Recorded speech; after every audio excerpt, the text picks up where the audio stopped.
This back left pin location. Players are trying to pitch this probably about 10 yards up the green. They'll feed from right to left. Left is a no-no. We saw the defending champ miss it right this morning. It was quite an easy up and down. So anything inside that number 3 TV tower, you can see there just right of the caddy. Keegan Bradley's caddy.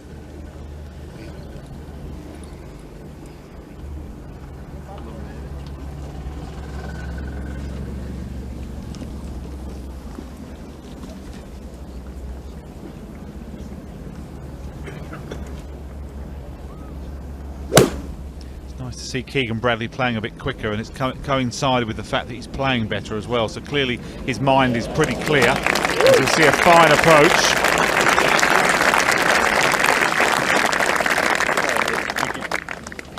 So often we hear that, don't we? When players speed up, they play better. Yeah, the tournament officials, whenever they watch you, because you're behind time, it's amazing how when you speed up, they always say it, that when you speed up, they often see putts being holed. You'd never got in trouble like that, you two. No, it's pretty quick. You were quick players, weren't you? I actually thought that I was, but I got fined in Munich one time on the 11th hole, and I still blame Nick Doherty for it. It was never my fault. Did he? Did you bill him for the fine? I did, but obviously I didn't pay receive anything in return. Andy McPhee was always a scary presence when he arrived. They make the fines public now, don't they, on the European Tour? You can find out how much they... Yeah, you get a list. But we all know who the slow players are. You were never that slow, Murph. I never saw you as a slow player ever. You got on with it. I know, just got unlucky one day. Dustin Johnson tends to get on with it.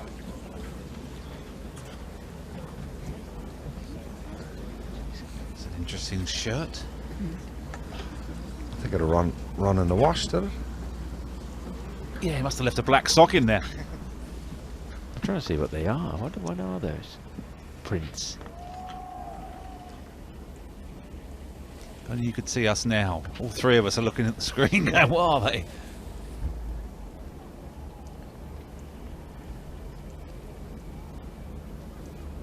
To be fair, Jason Day, the Australian, can carry it off. Sponsor's dream.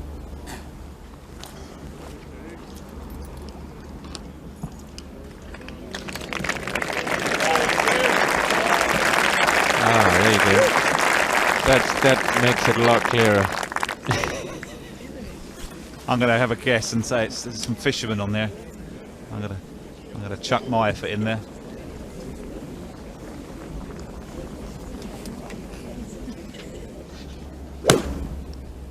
Left-hand side of the tee, trying to draw the ball. This back left pin. Beautiful shot, well judged.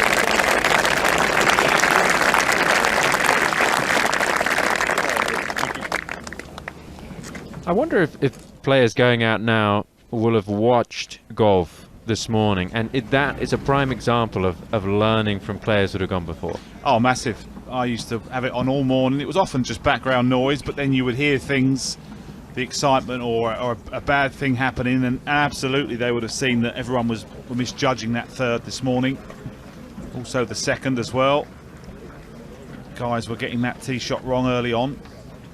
So yeah, it's a huge advantage, but sometimes it can almost add a little pressure because you see things that maybe just put them in your mind and they don't necessarily have to be. You can just play your own game and get on with it. So I think it's 6 of one and a half dozen the other. Sometimes it's a good thing, but other times I think it can add to the pressure. Yeah, and I think some of the caddies too will also be watching and possibly go out early if you really have a late tee time, and just to get a feel for some of the approach shots and stuff. Because you can never have, you know, I would say most of the time they don't use half the information they have, but we were saying here you're better looking for it than you're better looking at it rather than looking for it. So, you know, they have so much prep gone into getting everything right this week, because it's, come on, here we go, we're zooming in. Ooh. I think it's all golfers. I think the fisherman call by myself was completely wrong. First time for everything, Anthony. Well, it's not conclusive. I was wrong, Murph. We'll give it a moment. It's all golfers, isn't it? Wow, available at all good men's retailers. You might get a discount on it. Wonder if they've still got them available.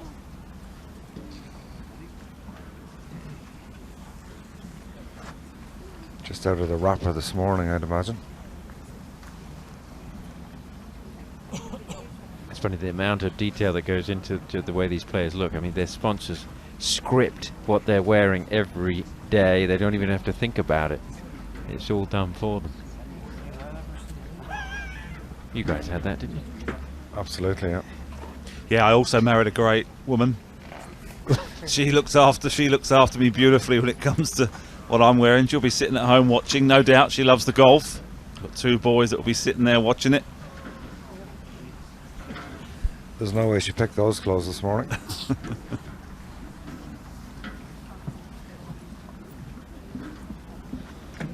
Yeah, my wife was the entertainments manager in our house, no question about it. Dustin Johnson now for birdie to get to 1 under par. Early doors, just the 3rd hole.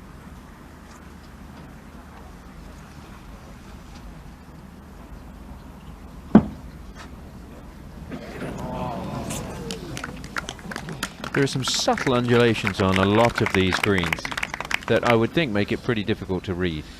And I think it's because there's been a lot of changes made over the years to surrounds and a few little nooks and crannies here on the green. So they are absolutely perfectly made, these greens, but they will putt different here and there. So they have all these greens reading material nowadays to make things easier. But, you know, with some damp conditions, then it dries off, green speeds change. So you're never quite sure what you're going to get. Jason Day up the hill here. Pretty much where he would have wanted to hit his tee shot, just right of the hole. Shy on pace on the last. Was coming a bit from the fringe, but he'll be keen on his speed here. Might take a little bit of the breakout, be a little more aggressive. And the one thing that struck me was walking around a couple of times early in the week is how well the changes have knitted in, Murph. The course looks perfect. You wouldn't know really that there's any new surrounds or any new tees or greens. The work has been spot on. Yeah, incredible effort. There's over 50 green staff this week.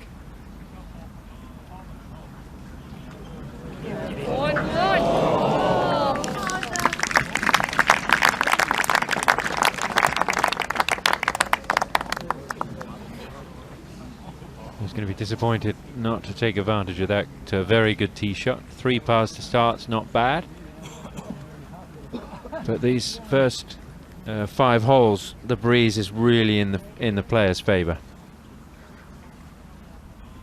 Yeah, that's what struck me this morning as we see Jason Day for birdie. Again, just Murph called that one a minute or 2 ago.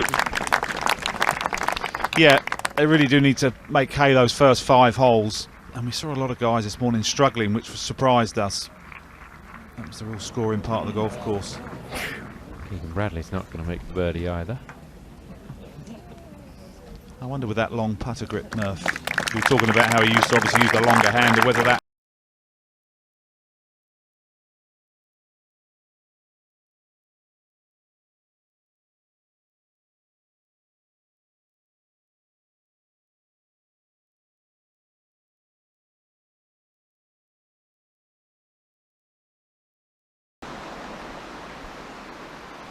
This 4th hole, that out of bounds looms down the right side, and then you know, talk about the difficulty of the drive here. It's interesting because I think guys are hitting the iron, which almost does take the out of bounds out of play. I'd love to see the wind change the weekend and force them into hitting driver, because then it really does come into play. But with those bunkers down the left hand side, you do have to take on that right side. So what is sort of a half blind second shot when the pin is on the left. So a super hole. But certainly if the wind changes later in the week, 480 into the wind, it'd be an absolute brute. Hole is named after Fred Daly. It's called Fred Daly's. And of course, he was Northern Ireland's first major champion. He grew up less than a mile away, and as a teenager he worked as a caddy and an assistant professional here to the old pro P.G. Stevenson. Of course, Fred Daly won the 1947 Open at Hoylake. and is regarded as an absolute legend in these areas, or in this area. And Graham McDowell was saying that he remembers walking past the photograph of Fred Daly 10,000 times as a youngster. It was ingrained in his mind, and as a youngster he never thought he was going to get to play an Open here at Portrush, the home of Fred Daly, but it's all changed. They've got a little bit of a hold up here, so they're just going to wait on the tee. There we go, there's a better look at it. That makes everything clear. Yeah, it's definitely no fisherman. There's a bit of everything in there. There is a bit of everything, Tom, yeah. So you've got the Giant's Causeway there.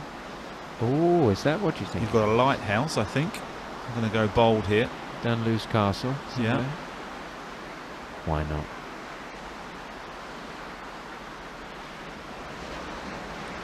It looks like Gary Murphy's holiday home there, just on the right-hand side. I come up here for the heat. There's a few birdies there. I'd like a few of those today. It's not really a hole that you want to be sitting on the tee. Certainly not. But the important thing is, whilst you are, is to maintain the strategy that you had when you first got there. Don't try second guess yourself and be too clever. All these guys will have a plan today relative to different wind conditions.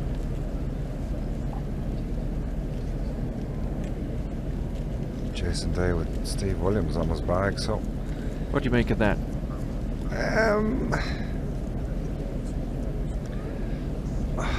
It's hard to know really, because he's such a big personality and you can kind of embrace that personality. At the end of the day, the caddy doesn't hit any of the shots, but it's also a big statement of intent from Day to go, you know, it's only a couple of seasons back when I was the main guy and I've lost that mantle, and maybe now he might help me to get it back.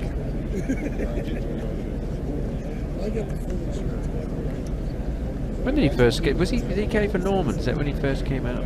He first came to Europe. He was on the spit, as they say in Europe. He first arrived in Europe without a job, looking for a job, and worked his way up the ranks. Got a few bags, went to the States, worked for Ray Floyd, Greg Norman, and some other guy, Woods, I think. I can't remember his first name. He's playing behind these guys, yeah, knocking it into them. Yeah, he's had a phenomenal career, and you know, obviously there's always been lots of chat about McIlroy and his caddies and stuff, and a lot of people in these parts would love to see that man working for McIlroy, but Jason Day has him by his side at the moment. What did you look for in a caddy?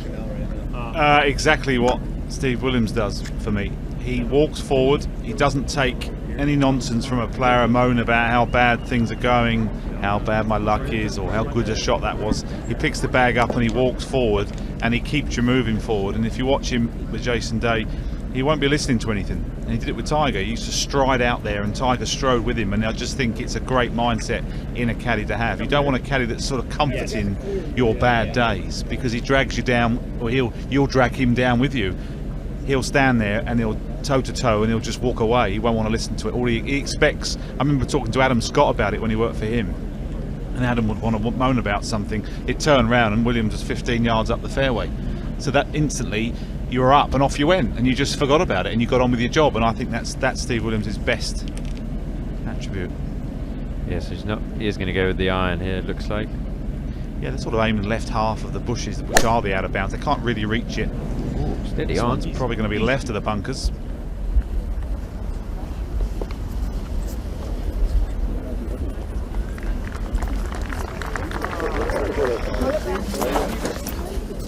All depends on the bounce really, but that was a don't go right at the top of the backswing, you'd have to say.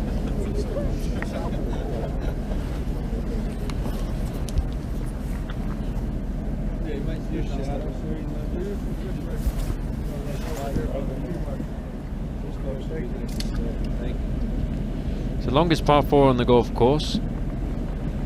4 bunkers in total on this hole, a couple down the left side which come into play off the tee. And this is a lot of club from Johnson. 3 wood down the left hand side, just trying to shape it back in to the middle of the fairway. Yeah, 284 over the new second trap down the left side, so we're looking to carry that probably. Hard to believe, but yes, 284. I did say longest par 4, didn't I? You did, yeah. Okay, I thought I said longest hole for a second. It's been a long day. I wanted to make sure I didn't get that wrong. You're up early. Yeah. You were up before your breakfast, Tom. Do you know what? I actually was, but I was served a very nice breakfast here in the compound, courtesy of your friends at European Tour Productions. And Jason Day with a nod to the final major of the year with his shirt. Nice touch.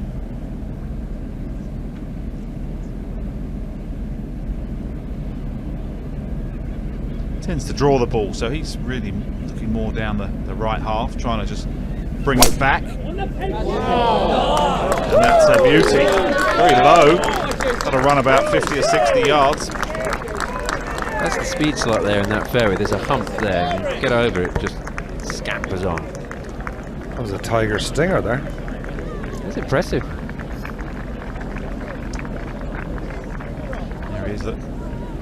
Steve Williams moving ahead of his man.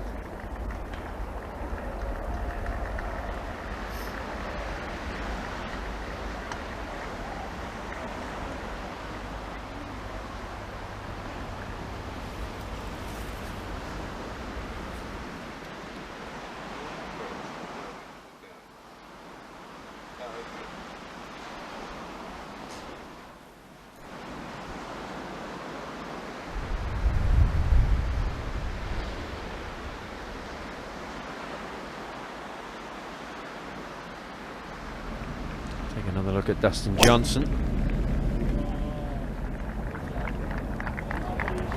Played a practice round with him at St Andrews for the British Open, him and Tom Watson, and it amazed Hold me. on, you can't just throw Tom Watson in there like that. I mean, that's a big deal, playing with Watson in there. Yeah, I was. I got the picture on the bridge last night. I had my t-shirt tucked out, which I had to get it airbrushed by my sister-in-law because it was the ultimate moment of my career, and I'm on the bridge with him in his last Open, and my shirt was tucked out the front. Anyway, that's another story. But what struck me with Dustin Johnson was he had every shot in the bag, and that blew me away for how set he is in his swing. He's very close at the top, but he could do anything he wanted, and that's why you see him up the top of the leaderboard so often. You can't say he's underrated. He's an incredible golfer, but he does have every shot in the bag. He's not pigeonholed with one shape, which sometimes you would think he was because he is that powerful, but he can send it both ways.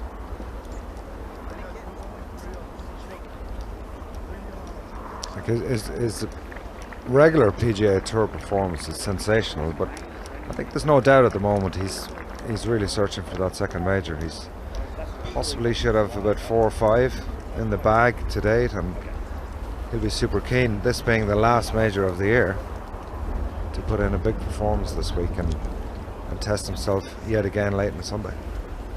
Yeah, when you look at his record and the amount of times he's won on the PGA Tour and what he's done in the world rankings, to have just one major, it doesn't fit in with the rest of his career. And he's had chances, but you don't think of him as a player that chokes, do you? No, not at all. I think it doesn't matter what stage you're at, you do need a slice of luck at times, and he has at times been the other side of that luck, but certainly his good friend Koepka seems to have the kind of Indian sign on him at the moment. But this is a course I think most courses suit Johnson, but this is certainly one. So we'll just wait to see how Keegan Bradley sits there. He's got over 200 yards to the hole, and he's not in a good position for the hole location today, which I'm not so sure he's going to be able to even see the flag. I know from the middle of the fairway you can just see the actual flag, top of the flag stick from here. I don't think you can even see it. Yeah, what's difficult with this one is he's actually got quite a bank on the right-hand side of the green to run it round, where if he goes through the centre of the green off this angle, I don't think his ball is going to particularly get any nearer, so he's almost better off playing away from it and it's almost lassoing it back round from the right. There's been a lot of debate this week about whether you can run the ball onto these greens, and I was talking to Frank Novelo, who was saying that in a discussion with Darren Clark, he feels that on every hole there's a little gap at least a little gap that you can run it on. Yeah, but Darren Clark's played it about 4,000 But times. it's just knowing where it is, yeah. And he's not going to tell too many people where it is either. He'd probably tell them all on Monday, but certainly not before that. He did amazing this morning, Clark. Every credit. A little bit of a jumpy lie for Keegan Bradley, but not too bad. He's probably looking on the right edge of that tower there on the number 4. Needs to pitch it all the way to a bit of a false front on this 4. And there you see it's not really going to come back much from there. But that's a good shot from there. That's a good leave. Yeah, from 209. Yeah, it's pretty a tight green at 4. And from watching out there this morning, if you pitch it 3 or 4 yards shorter than where you want to, you can pitch it into that upslope. It just goes nowhere, as we watched Dustin Johnson. Off quite a big upslope as well, so this will be tough to get it all the way back there. That's pretty good. I've not really seen many guys close today. 25 foot right at the hole.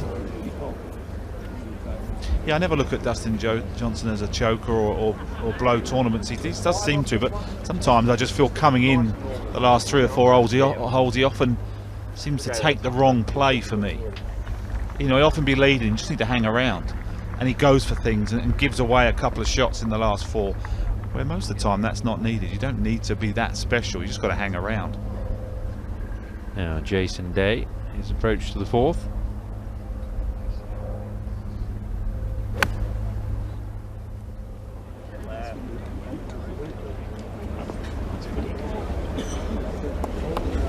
Got a good bounce there. He held that up a lot more than what he wanted to, so he'll be quite pleased when he gets up on that green. He'll have a good little right to left look for birdie.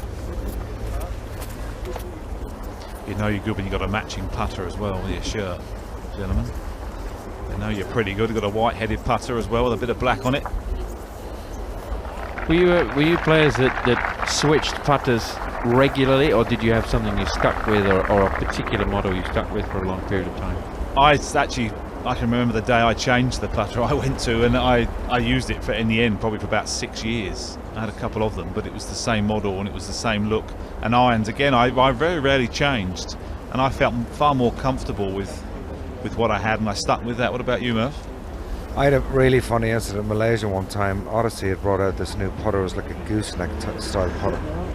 I got on the putting green with it on the Wednesday, and from 20 feet I hold about 20 in a row.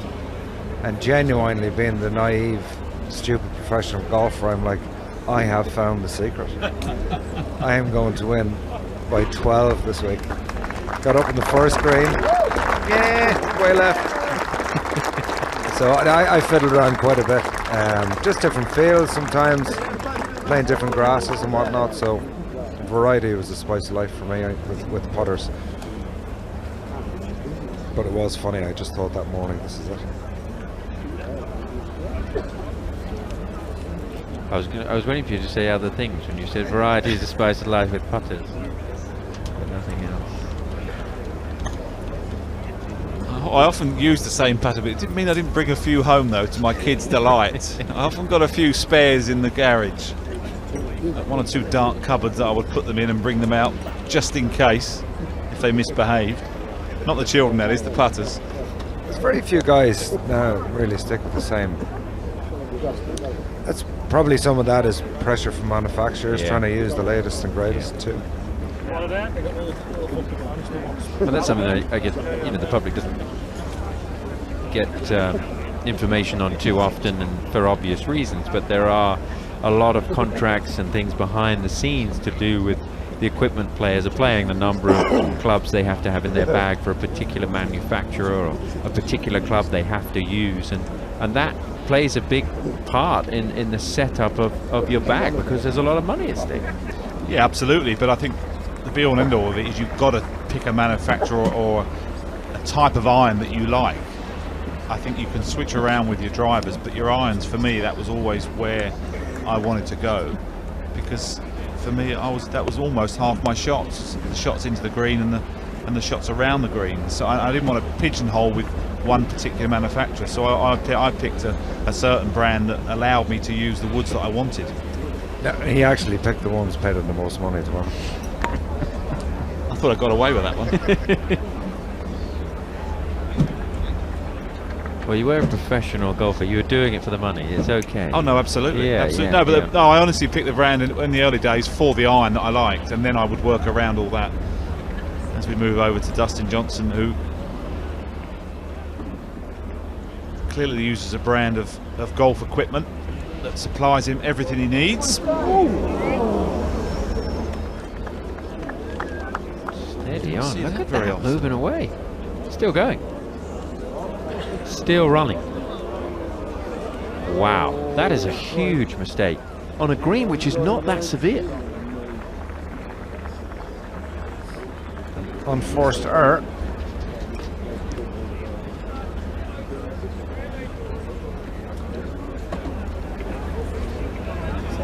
See the flag stick there is extra long in height because of those mounds at the front of the green make it almost impossible to see places.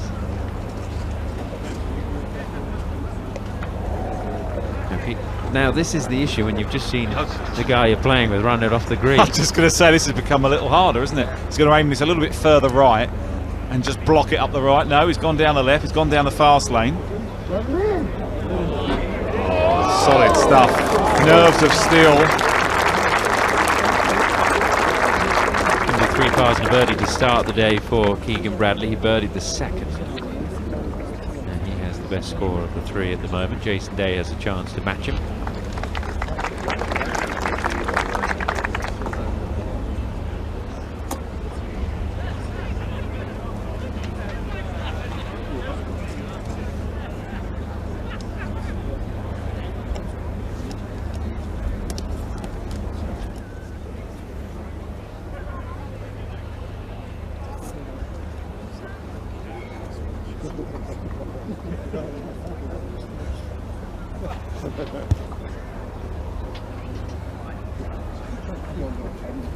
So a chance to get some momentum going, to start a run here for Jason Day. He's got a short hole coming up, short par 4, that players have been able to drive it on today.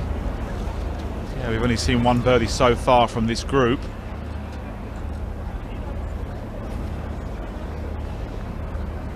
Got a good view of Keegan Bradley's putt, so this is well makeable for the former world #1. It's the second tentative putt we've seen from Jason Day. This one just a tap in, the other needed a bit more work. So 4 pars in a row to start the round for Jason Day.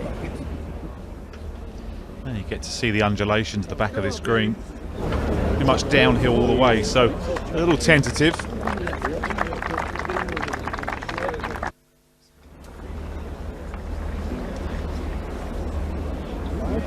A par putt for Dustin Johnson. He's probably left himself the hardest putt on the green, which is pretty unusual for a second putt. Yeah. Yeah, on a green which is not difficult. There's not a huge amount of undulation in this green. No, it's, you can't blame the wind because it's very tight in there. A lot of crowds. It's almost in a little bit of a bowl. So huge misjudgment. 3 putt. Man has won a couple of times in 2019, one of which came in Saudi Arabia, the first time the European Tour played an event there, and then of course a big win at WGC Mexico Championship. There's a WGC event coming up. Busy stretch of golf. I'm still struggling to see this is the last major of the year and we're only in July. It's almost bizarre, isn't it? It's Yeah. a weird feeling, having grown up watching the PGA Championship in another month and a half, or normally another month away. Well, we do have 2 majors in the next 2 weeks for the ladies, the That's Evian true. Championship, and then the AIG Women's British Open, which will be played at Woburn in a couple of weeks' time. And then I'll be involved in the final major of the year, which is the Senior LPGA Championship in French Lick, Indiana in October. I know you'll be looking forward to that. It's a Monday, Tuesday, Wednesday. And that's always a good time there in French Lick. Well travelled. You'll have to invite us, Tom. You're welcome to come. Yeah. You'd enjoy the golf courses there. They got a Pete Dye and an old Donald Ross. Oh, very nice. Yeah. And 2 beautiful hotels, casino, the works. Looking at the 5th hole, white rocks, as it's known. And a fun golf hole with the wind the way it is today. Players can give it a crack, knock it on the green.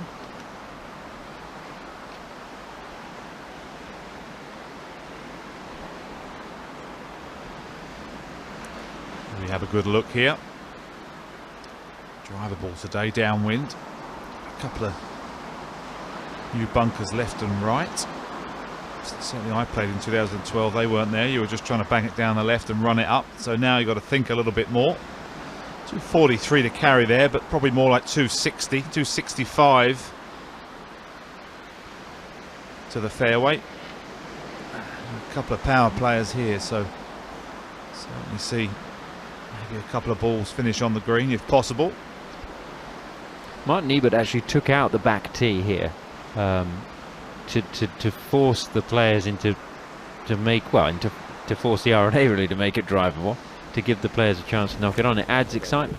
Absolutely, and also they stretch the green all the way to the out of bounds, which I think another thing that's important, because then you can really force a back pin and it brings the beach into play. Shane Lowry's tee shot this morning ran by the hole, so he almost had a hole in one, which I'm sure has never happened in an Open Championship. So it is that risk and reward hole, and it's playing just slightly under its average today. Third easiest hole. There's also been a little bit of drama with 4 double bogeys or more. This is always a nice moment when the rain came and you saw the people on the green and you couldn't go for it because they were still on the green, so you were quite happy to wait. You know what, guys, you carry on and I'll just pick my moment. It's all of a sudden not become a call-up hole, is it? Bob McIntyre made a 2 this morning in his round of 68. 68, by the way, was the lowest score recorded in 1951 during the Open here. Yeah, the difference between the course then and now, it's only about 450 yards, which is insane really, considering how much further the guys hit the ball now. So I think, you know, those scores were certainly reflective of equipment. It's a great debate, you know, who are more skillful, but the equipment nowadays is incredibly good. I said earlier I came from a lunch with Gary Player a couple of hours ago, and he brought up that exact topic, that the players in his era, he used the example of Nicklaus, could still boom it out there over 300 yards every once in a while. And what would they be like with modern day equipment? We've heard that 100 times. You know, we will never know, obviously. But you would imagine it would be very similar, that they would hit at the same distance. I mean, there's no reason why they wouldn't. No, not at all. And I think the players of that generation were incredibly fit too. Probably didn't have a personal trainer traveling around. Right. Well, Gary might have done. Maybe Gary was the personal trainer. But the strength in depth, I think, is different today. And the quality goes, I would think, a lot deeper. I mean, we had a record, 1,600 entries for the Open. I wonder what it was in 51. It wasn't anywhere near 1,600, was it? No, and of those entries and people that played, some of them weren't full-time golfers either. They had their club jobs and whatnot, and obviously it's different for these guys today. Yeah, I'm hoping it pushes and goes that way. Yeah, I'm hoping, but they had a little bit of a wait here, as has been the case throughout the day. There has been a system of calling players up. yeah, just go around it. Yeah, just push it. The mood in this group is pretty loose. Recent days, relaxed out there, trying to stay dry. They're happy to be under the umbrellas, not hitting any shots at the moment.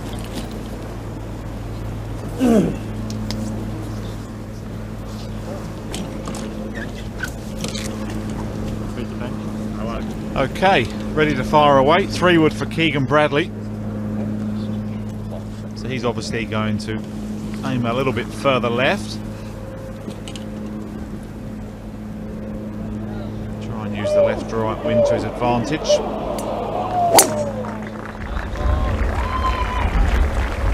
Looks about perfect. This should just come somewhere short of the green. I'd be surprised if he can reach with 3-wood.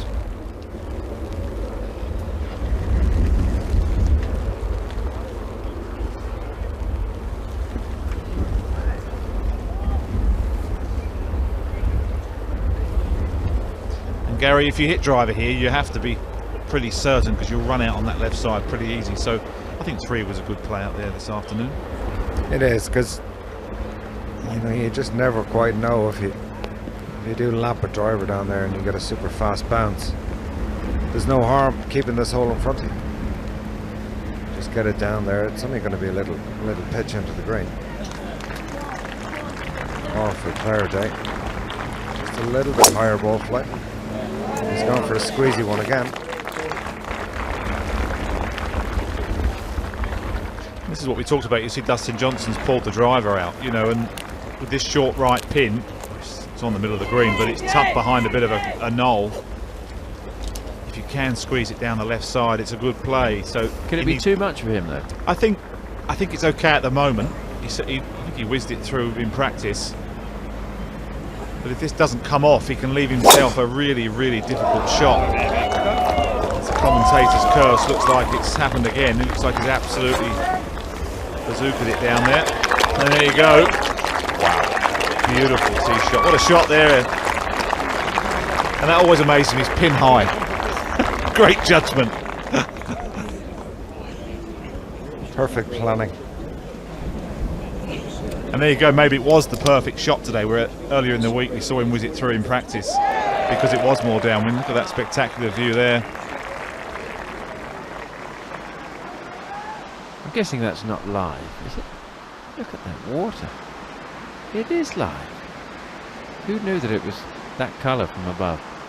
Yeah, it's always that colour up here, Tom. Is that right? I can't believe you've just like- asked an it's like Irishman being in that the question. Yeah, it's like January. It's about -5, but anyway. You do well to be flying around here with those views in January.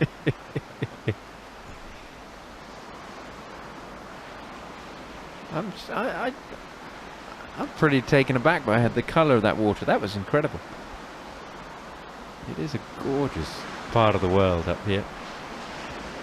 This is what it looks like at the first page of the leaderboard. Danny Willits is out there at the moment, battling away to try and reach Shane Lowry. What a story that would be. Lowry, huh? Could you even imagine? No, because my best friend caddies for Shane Lowry, so... So you don't want to think about it? I actually asked him the question the other night, you know, is caddy, you know, where he, and is Shane's father, if he wins this week, would he go next week? And he said absolutely, but I don't know, we'll see. Are you worried about him surviving the party? Long way to go yet, but he's a man who knows how to play links golf in tough conditions. He did it as an amateur about trade 10 years ago. He did indeed, which was an amazing start to his career, and he's actually pressed on since then. He's, you know, become a tremendous golfer. It's funny because we were chatting earlier in the week, Shane and I reminded him that I played with him in his first pro event at the London Club at the European Open. And he said, yeah, I shot 11 over. So he's got a great memory. But I think, you know, you look at Lowry, he's in a position where the next step for him would be to compete and win a major. And he's got to think to himself, well, this is the place, no better place to do it. 100%. It's a great opportunity for Shane Lowry. He's won a double GC. He knows how to win. He won an Abu Dhabi and a Rolex event earlier in the season. So clearly, I mean, he's mega talented. There's nothing he can't do. He's got a great short game. So absolutely, he's got to believe that a week like this is right up his alley. And he's come in very much under the radar too. All the hype was on, you know, Darren's opening tee shot and Delbin from here, and obviously Rory, and he's not under the radar anymore. Did he play last week around Dublin? Is that that's what he said he was going to do to prepare? Yeah, he actually went up to Baltray last week for a game where he won the Irish Open, and did a bit of practice there, just to stay sharp. Obviously skipped out on Scotland, but yeah, it's been a flying start for him. Tiger Woods even for the day through 4 holes. It's been 4 pars so far for Tiger. For Lowry, 20 years since he won Carnoustie, 99. I was there as a junior golfer, believe it or not. And I ended up getting a lift in a courtesy car with David Frost, who almost won. He was right there on Sunday. The strange things that stick out in your memory. On that down. Yeah, perfect. You know what I mean? Yep. I wasn't playing the junior golf, I was there watching. Jason Day now, his second. The flag today's in an awkward spot just on the top of the ridge. Yeah, this is a difficult shot to judge. You can see there he really is not seeing much of a bounce, and that's very well played. Had to get it past the pin.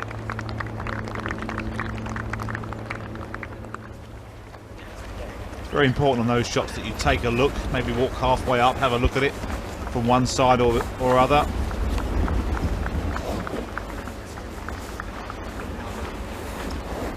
Trickier shot for Bradley because he's coming out of the fairway, so he'll have to work out the spin a lot differently.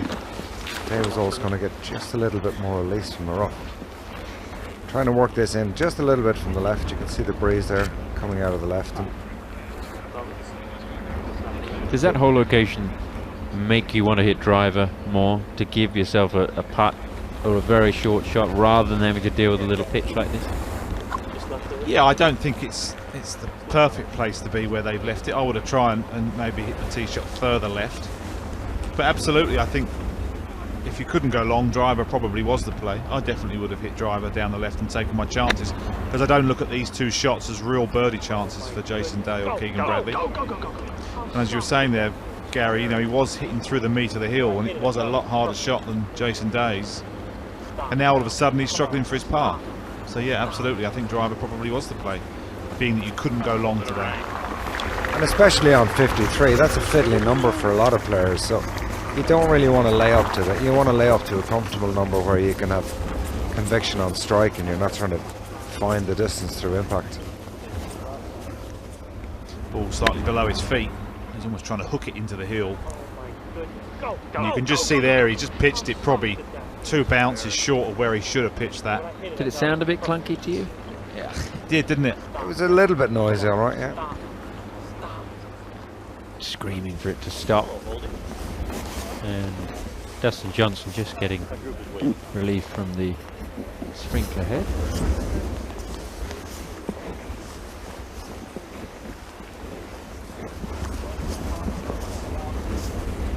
There is a rule that the RNA use if the ball is within 2 club lengths of a sprinkler head. The sprinkler head is 2 club lengths from the green and it's in the line of play. You can get relief. This was the drive, super drive of DJ.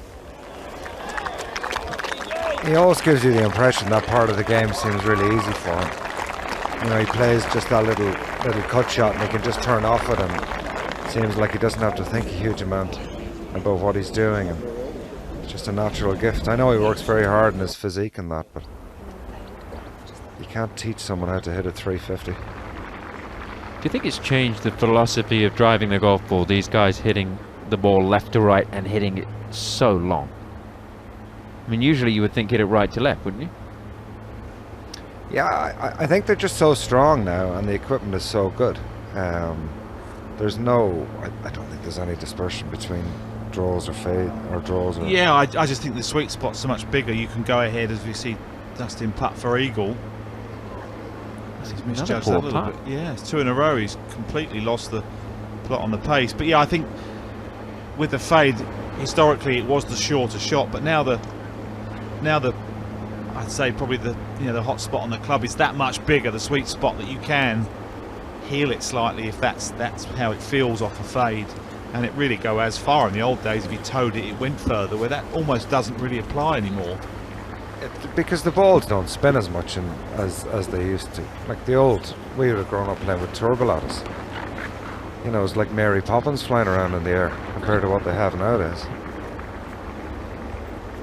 Yeah, Dustin Johnson, I think when he hits that fade, he just turns left quicker, a little bit earlier, and keeps the face square and just absolutely rips it. Do you know, I found a brand new box of 12 turbolatas the other day at home. Was it a black box? Yes. Oh, yes. Gold writing. Wow, Worth hang a on few to quid, those. those are, yeah. So we talked about letting players play up at the 5th to avoid a long wait. That's what our featured group are doing at the moment. So we're going to take a look from above. It gives you an indication of the geography here, the farmland that almost works its way right down to the sea, and in between that you'll find Royal Portrush. You drive along that coastal route coming into town. That we are staying on that side, and so I drive in along there. It's just stunning, and you can see it in the distance getting closer and closer. It's a little bit like driving down to Turnberry, and you see it in the distance getting closer and closer.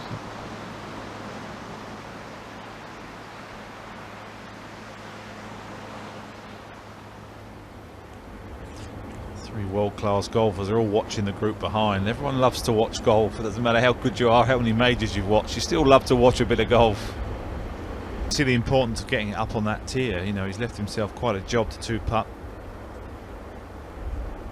There's always a little bit more pressure on the fact that it is a drivable par 4, and you know that there's probably, you know, a third of the field making the easy threes, and you're struggling to make 4, in all honesty.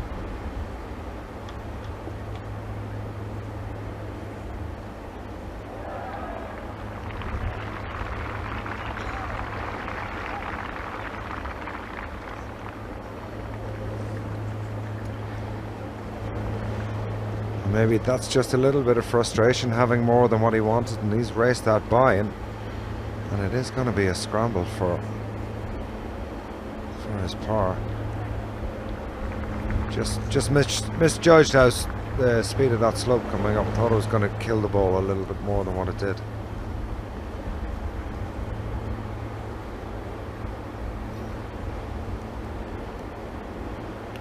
Now Jason Day with a chance for his first birdie of the round, of the Open, the 148th Open.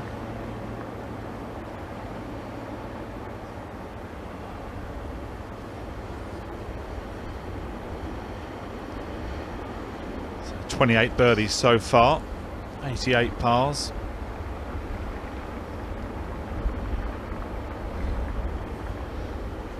Into an average of 3.92, so not as low as you would expect, being the guys can get it pretty close. This one's down the hill for Day.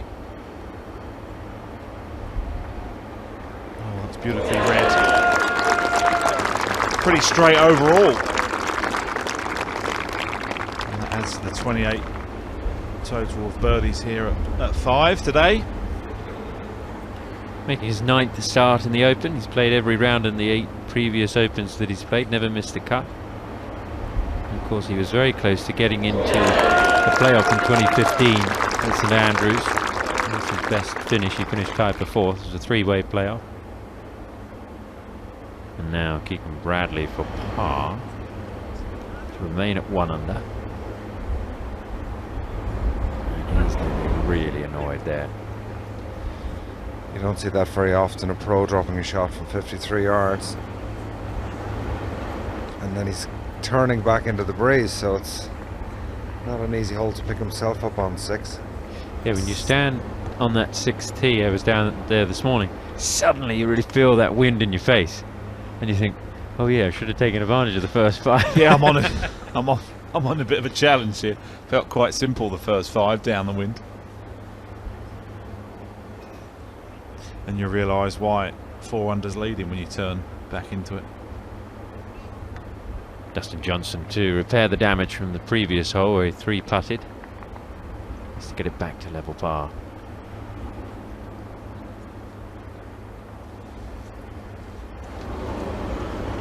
That's a big missed opportunity. Wow, Jason Day furthest away from the hole after the tee shots, and the only one to make a birdie. I mean, to walk away there with a 4, having driven it flag high. You're not going to win the Open doing that. That's the key, right? And you've got to take advantage of those opportunities. And as we were saying earlier, the difference in pace of the greens, that's just what they have to get used to. This is the first tee, and all of the groups are now out onto the golf course, and it's getting quiet down there. The atmosphere earlier today was incredible, especially when Darren Clark teed off. McIlroy, even Ian Poulter coming onto that tee got a huge round of applause. And of course, I was there when Graham McDowell walked out. It was, it made the hair stand up on your arms. It was pretty incredible. Yeah, the first tee experience has changed over the years through technology with grandstands and stuff, and now you can really make it a real amphitheatre, and players do respond to that extra atmosphere. I think it adds to the tension, and when you hit a good one, you feel great. Certainly in Ryder Cups, it's an amazing feature now that they've got 195, you said? in world golf. With 5 irons. 175 is where we're trying to hit it. Yep. Just playing 195. Yep. I think the reality is anything in the red this week is excellent. Gets you just You don't have to take anything off it. tied for 20, so well within Lovely touching rhythm distance. with Jace. Just landing on the 6, right? Yeah, or Landing on the 6. or just left a bit. Yep, Yeah, okay. The wind's from the 10. It's a lovely rhythm with Yep. Okay.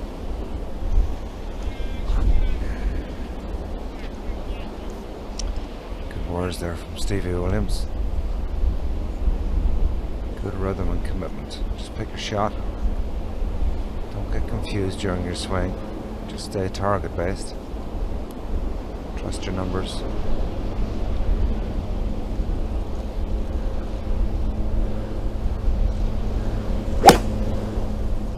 Go. Go. Go.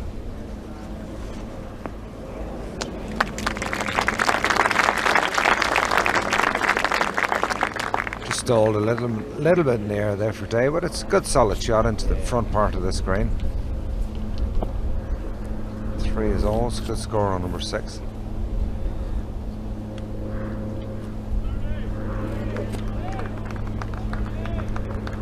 It's 185, so playing back into the breeze is going to play more like a 200 shot. It's just a quiet little 5 iron for Johnson. Keep it under the breeze.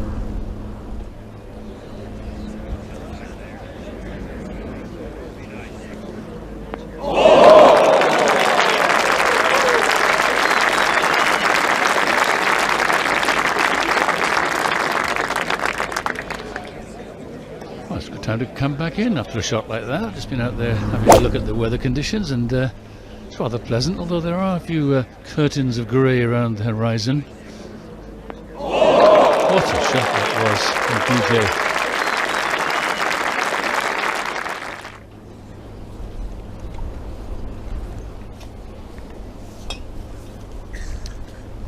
Lovely. Just teeing up on the left hand side to try and get just a little better look at this flag.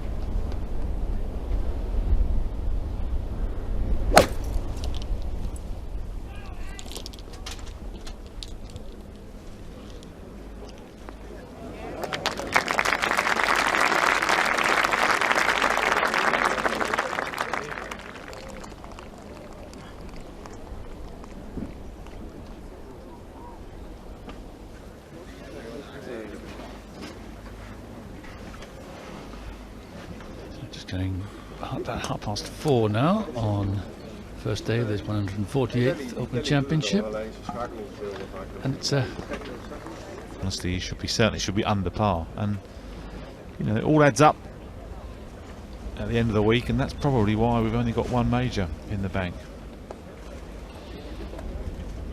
Jason Day, 31-year-old, just over 6 feet. This Australian, product of the Kooralpin International School. stonden nu 3 busjes, maar ze staan er nog.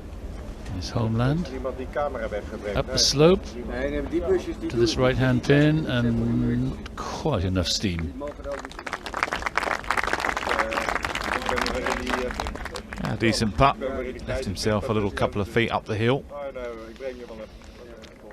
Adam Scott went to the same junior school as Jason Day at different times, of course, and coincidentally, of course, they won the World Cup together in 2013, teamed up. Scott and Day. It's quite an inspiration for those school children. It's quite a wall of honour. Imagine. A couple of major champions on the wall at your local primary school. Yeah. Keegan Bradley, 33-year-old, another tall man, always been over 6 feet. Keegan from the very famous town of Woodstock, Vermont. Je hele camera weer Now, can he get into red figures? level als Frank is geweest. Definitely think the greens have quickened up a little bit since that early rain. Sun's out, they've dried out a little bit. Have another look at Dustin Johnson's tee shot. You've got Beautiful turn through the ball. That's what strikes me as probably his best attribute. And the crowd love that one. Beautiful tee shot there at 6. It's a steep uplift, isn't it, on the backswing? You wouldn't teach it. No, absolutely not.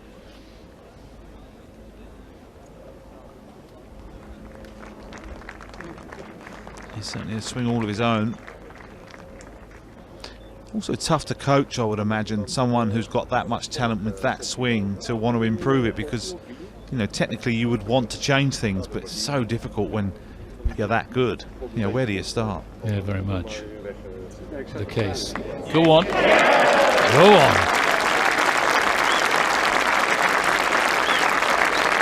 Welcome back to level par, Dustin Johnson. Yeah, and bizarrely, it's only 4 behind, and that just shows you how difficult it is out there, Kim. Yeah. Pretty bunched, the scoring. 44 players are subpar as we speak. Here's one of them. Hoping to stay that way. Yep.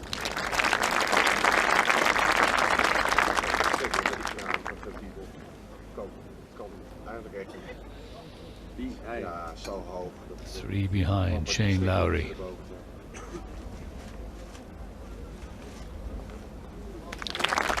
Bradley in.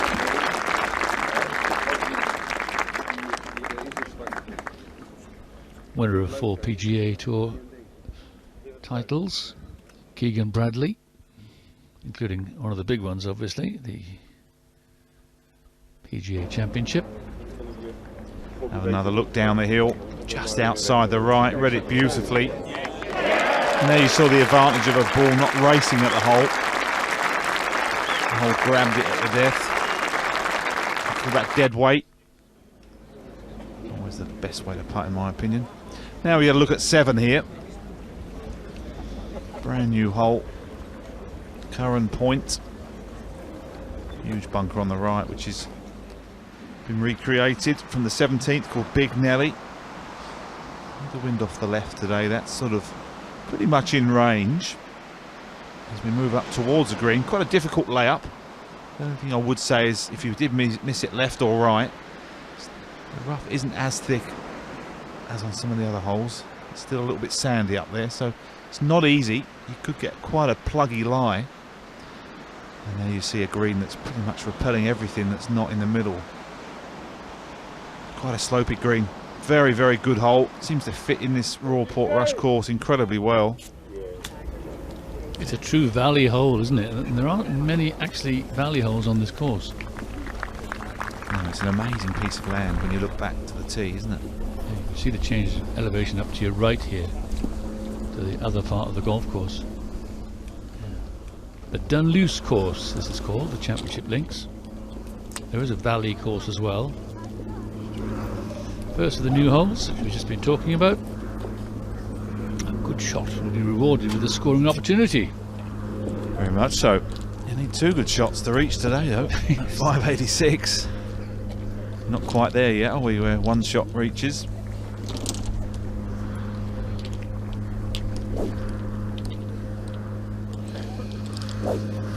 Wind out of the southwest today.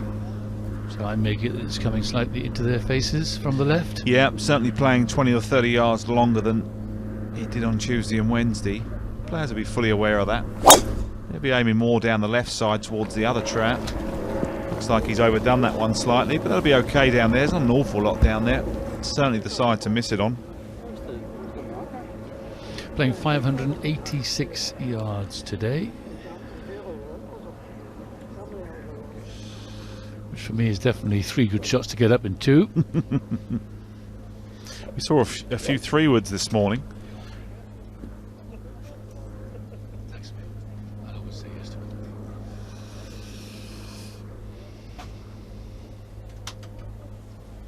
Just gives you the advantage if you're hitting 3-woods. You pretty much won't reach that right-hand trap. Very precise player, isn't he, Anthony?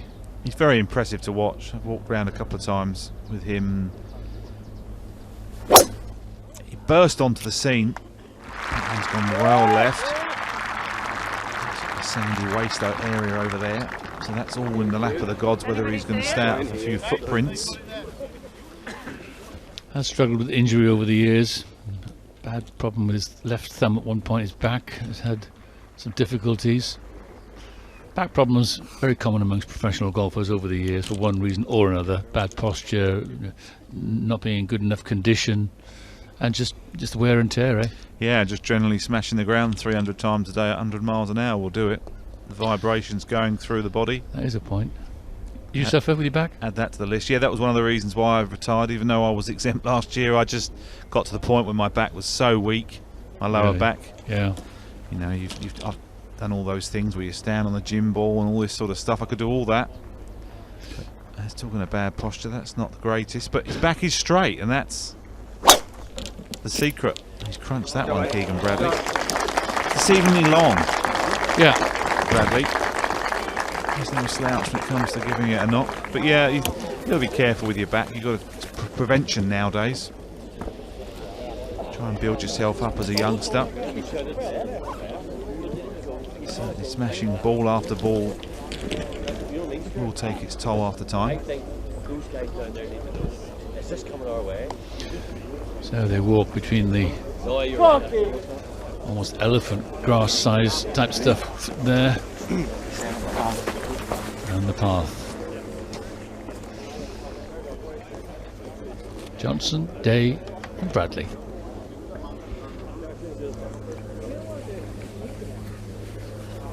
I do this free ball, you do next. You do the wood. You do the wood.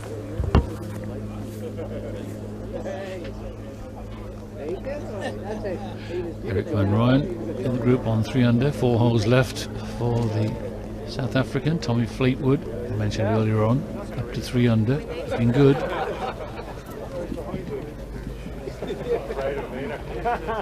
Dave, just come in line with me here with those. Thomas Peters, the tall Belgian. Lives today, and when you've got difficult Open Championship conditions and you're leaking shots on a par 5, it augurs for a long day, really.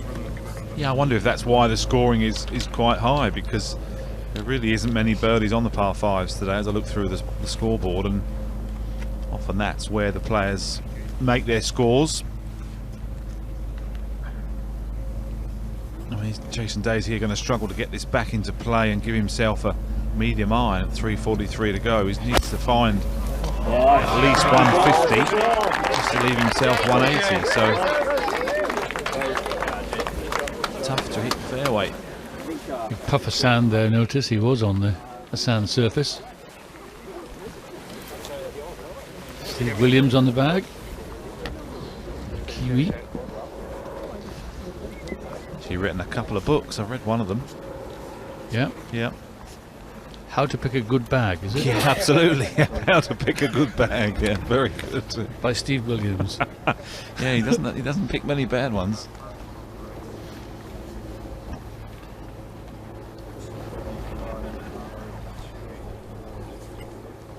It's like years ago when Sam Torrance was Ryder Cup captain in 2002.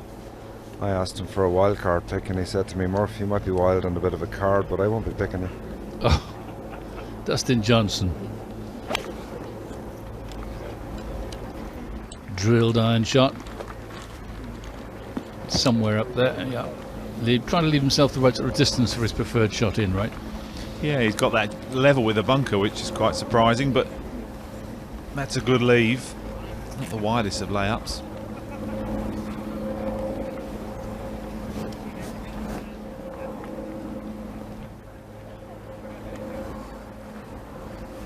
Now, I wonder how close Keegan Bradley can get to this. You've got to think he can get within 20, Gary. Yeah, it's playing very different to what it was in practice. They were just hitting irons onto this green, so trying to get the maximum out of this. Interesting to see if he leaves himself a little fiddly number or he can get it there.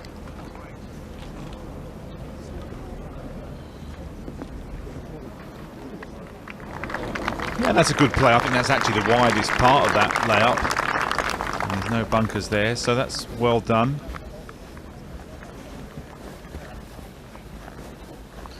Bradley nicely in position, as is Dustin Johnson a bit further back. Third man in this group, Jason Day. This was his second. Look at the big puff of sand. There we go. Always impresses the crowd when they hit it neatly off the sand surface, doesn't it? Yeah, my only mindset for long bunker shots or off waste areas was just to try and make sure I kept my height. So I try and thin the ball. Yeah.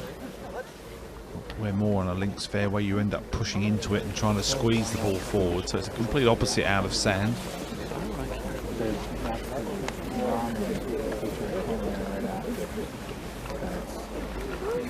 Well, as you said, Anthony didn't get onto the fairway. It was tough to get, and he didn't quite make it. First thing you see Stevie Williams there, he just looked at the lie. And then he'll go out and get the numbers, but the lie is the biggest determining factor in how they're going to, what shot they're going to play.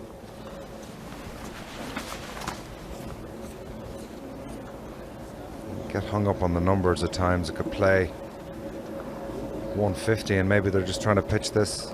Like this is going to be a pitch and run here. He's going to have to use the front of this green. I am now. Yeah, it's interesting you say that, Gary, because it almost really is irrelevant, the number, isn't it? You could be within 10 or 15, it doesn't really matter. All he's trying to do is keep the ball flight pretty straight, because it's going to be a bit of a hook, and just try and find the putting surface, so it doesn't really matter where the flag is. He's just trying to make up for a bad drive. He's going to have to grip down. This ball's well above his feet. He's going to have to aim right, because naturally the face will turn. And it's just a shooty one. Try and bump it up there.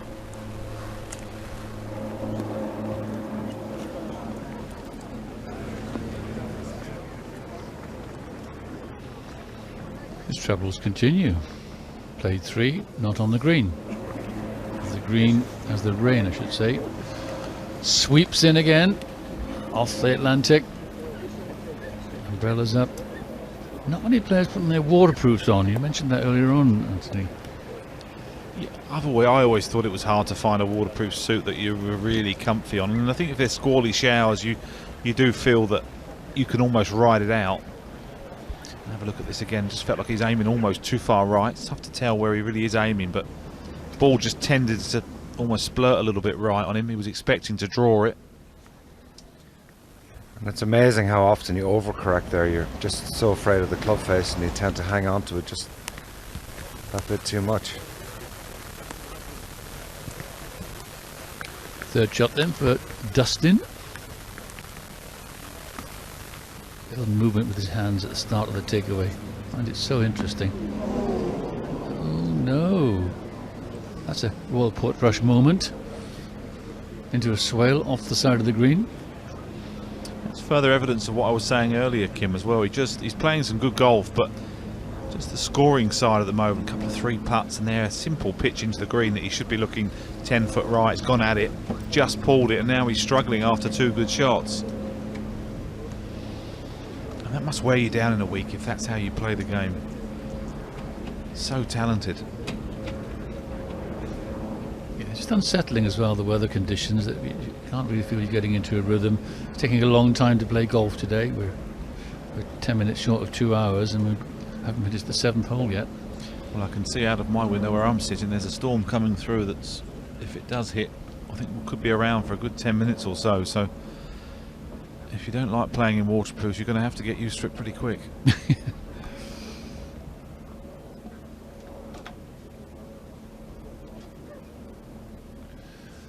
Well, the pin's 18 yards back, so he's got plenty of room to do whatever he wants with this shot. What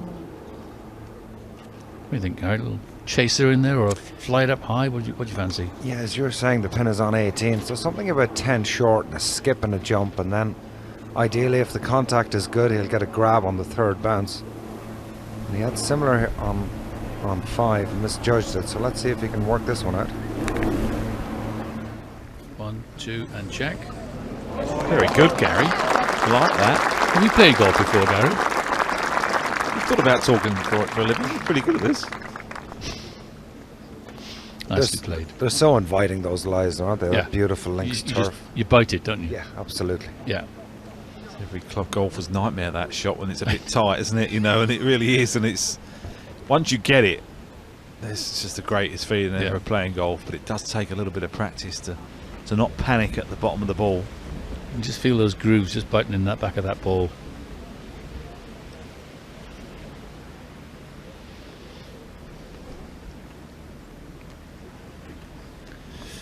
33-year-old Keegan Bradley. Keegan Hansen Bradley. Give him his full moniker.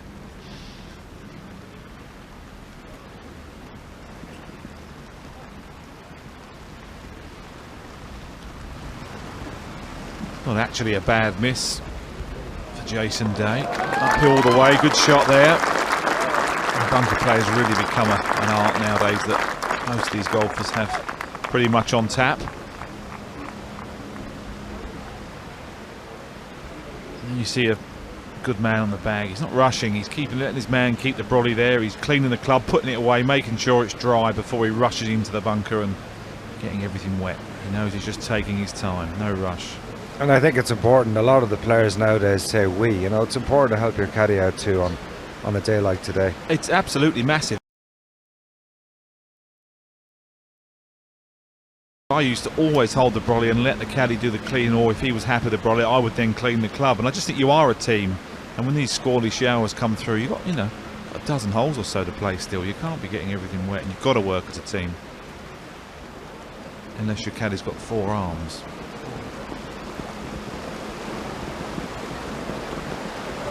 Oh, he's got 2 forearms, that's for sure.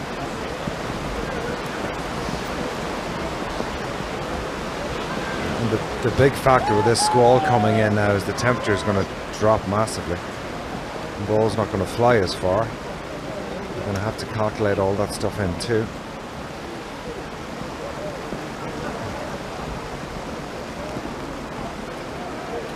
Always my favourite was the short sleeve waterproof jacket. I felt that just stayed in my golf bag. Didn't matter what the forecast was. I wasn't carrying it, but most of all it meant that I always had something that would keep me dry if needed. I was never a huge wearer of a long sleeve waterproof jacket.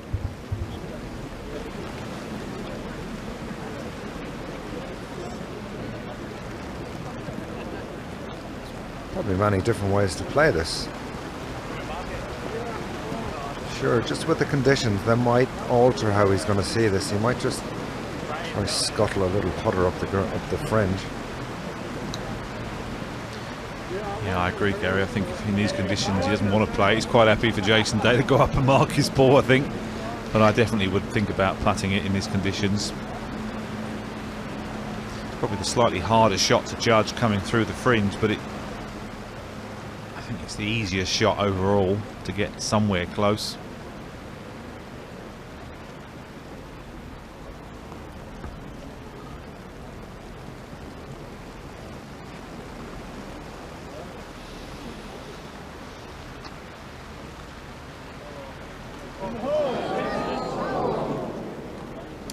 Wow, way off the mark again for pace.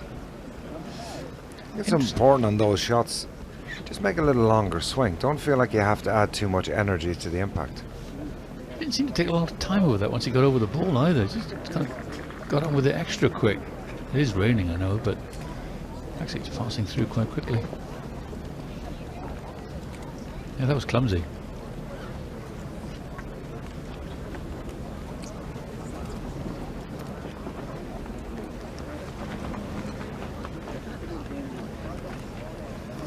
Sometimes we allow for the dampness that just doesn't happen.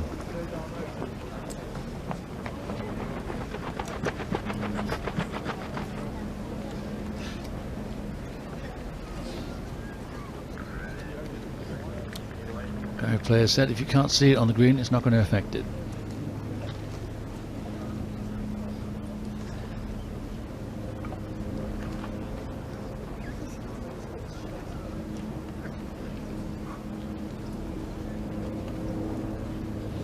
Johnson now struggling for his par. All of a sudden, just as you were saying, Anthony, he's not been good at converting today, is he?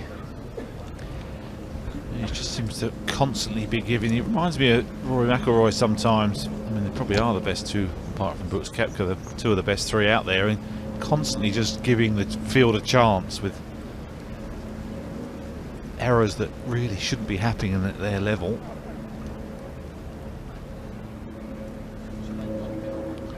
Pretty straight, a little bit up the hill. There you go. Never in doubt, really, Gary, wasn't it? Yeah, it was easy in the end, and it's an important putt for him. He's left a couple of shots out there already, and at even par, it's a solid start through 7. It's not some of the fireworks he possibly might have been looking for, but so long as you don't feel you're giving the course too much. Yeah, most of the leaders tend to be a couple under after 7, but certainly level part. With that power he possesses, every hole's a chance for Dustin Johnson. Keegan Bradley, beautiful little pitch shot to here, so trying to convert to get into the red. And nicely done. And he'll move to -1. Just 3 behind the leader, Shane Lowry.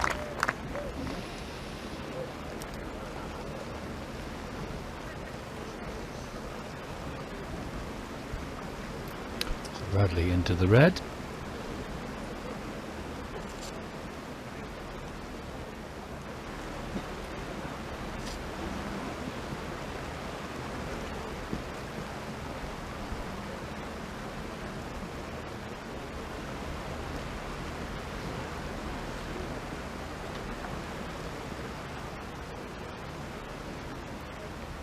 For a very hard-working par, a working man's par.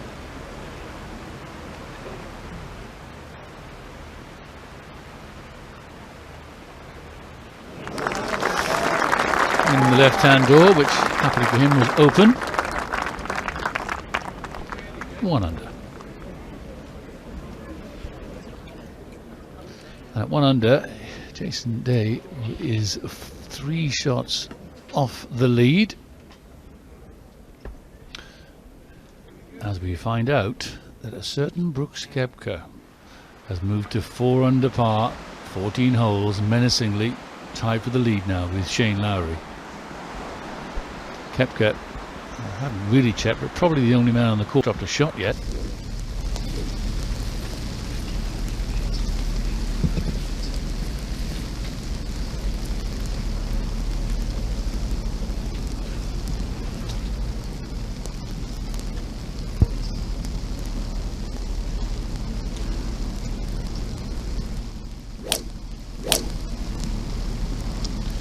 Johnson with iron, trying to find his fairway and just getting on.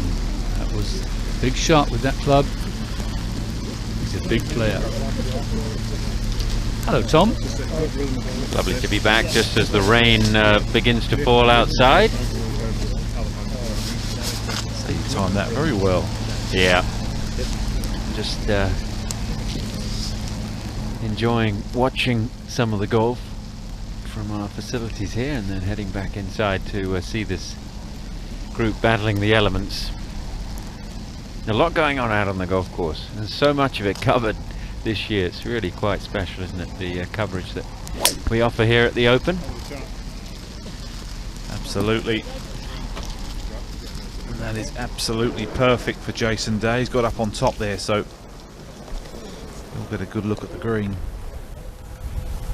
Doing his caddying duties well there, holding the brolly for his man.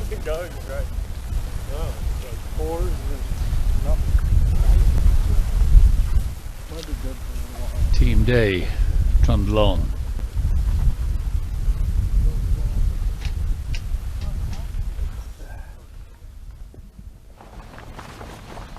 That's confirmation on our leaderboard with Shane Lowry in with a 67. Koepka, 4 holes to go. Good chance of overtaking him.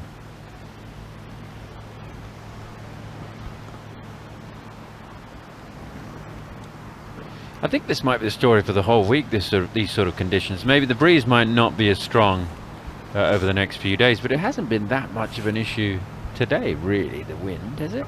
No, only at certain times when the rain came along. It's forecast to have rafts of showers coming across from southwest all week.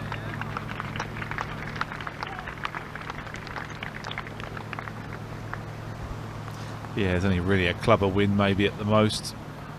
Not really nice playing into the wind with the rain coming at you.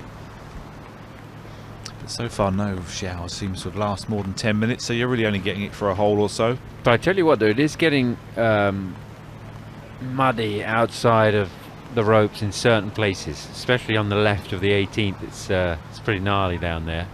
So for the spectators it's going to be a a good walk around this golf course, and people are going to have to be careful. But inside the ropes, it's perfect. Yesterday there were a few of the fairways that started to puddle with the heavy rain that came down late in the day. Don't think we'll see too much of that for the rest of the week, though. Let's hope not. I'm not sure what's more interesting there, the fact that Keegan Bradley's not had a top 10 at an Open, or he's only played 6 times. I would have said both were not quite right, but clearly they are. That's a surprising stat. Someone of his quality's not had a top 10 in an Open.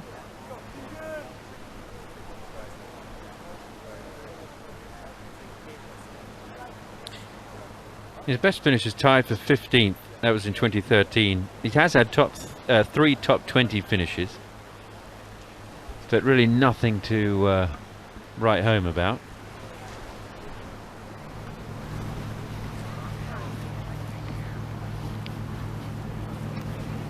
All of his 4 PGA Tour wins have come in the United States, on the mainland as well. So what you're saying is he's not good away from home. Well, I didn't say that, but he's a home player. No, yeah, I think he often travels over to China and plays pretty well. But this is a completely different animal when it comes to short game. But I look at him as someone who really does craft his ball well, and I think he really should perform well in an Open for me. I'd forgotten this. Along with Graham McDowell and Freddie Jacobson, they have a craft beer company. What, the 3 of them together? Apparently, yes. Am I allowed to say what it's called? Well, you can, but I'm not sure they do any of the stomping of the hops, do you? Go on, give it a go. Is that the same as when you crush the grapes when you're making wine? It's called golf beer brewing, according to this article.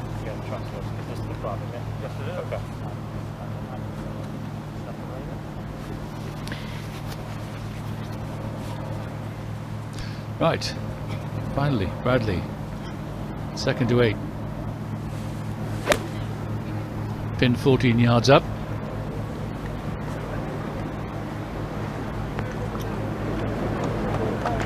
Pretty much the hardest pin on this green, I would have said today. The fact of the green is up the back, so no real bailout, left or right, with a bunker right and a big slope to the left. So you have to find a shot from somewhere here. There's no hiding with this pin at 8. How's the upslope for Dustin Johnson here? It's not what the doctor ordered. Well, short of this green, you'd just reject it. Especially short left. Yeah, he won't have such a hard shot there as if he'd have missed it left like our defending champion did this morning. He made 6 from nowhere this morning. More level lie for Justin Day, Jason Day, excuse me, slightly uphill still. Ah, that's what we were talking about there. I mean, the one place you can't hit it is short. But he's 15 short. It's not like he's only just misjudged it. I mean, he could have put a nice detached house in between those 2. Maybe not the ones in Sunningdale. There's a few little ones in there, not many. Very deep swale down that left-hand side. That'll be a tough shot to get anywhere close to the pin.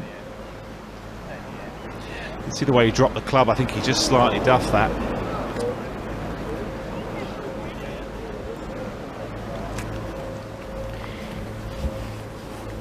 But that's something that golf design purists would point out. I mean, you've hit a bad shot and you've been penalised. That is the sign of a great design.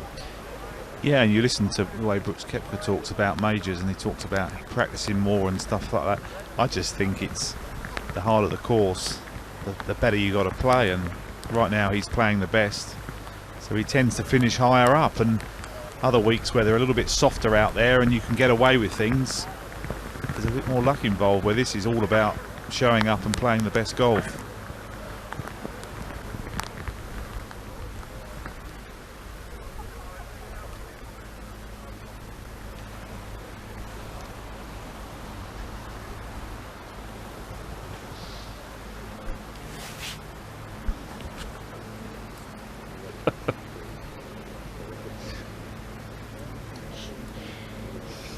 He was inducted into the Myrtle Beach Golf Hall of Fame on the 27th of February. Are either of you in any halls of fame? In my own hallway, I think I'm fairly famous. That's about it. I'm not even the master of my own hallways, but no, I'm on the Wall of Fame at my primary school. Does that count? I wasn't expecting that, but yes, that counts. Where is that? That's also in Sunningdale.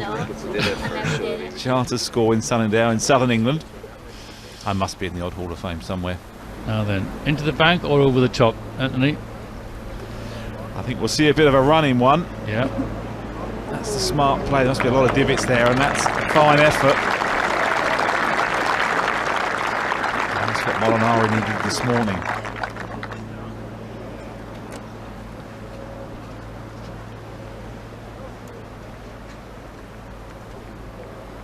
I think with my European Tour record, I'll be in the Hall of Shame. Johnson sliding it by.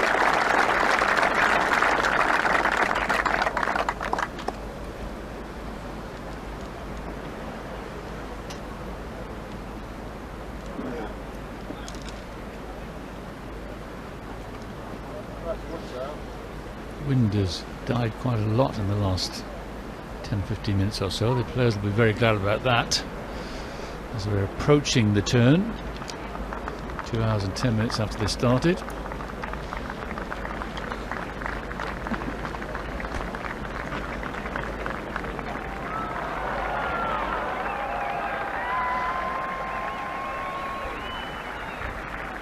It's a good effort, isn't it? 11 putts in 7 holes for Keegan Bradley.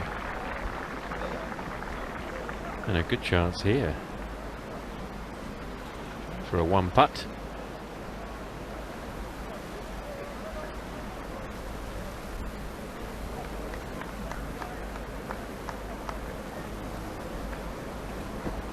There's so much going on behind this green. The tee box is close together. They've had to build a tunnel that players go through a couple of times, actually, once after this hole and once after the 10th, in order to get to the next tees, such as the bottleneck behind the screen. But it adds to the atmosphere. You can hear the cheering and the clapping, and lots going on around here. A little moisture in the greens, maybe slowing that one up.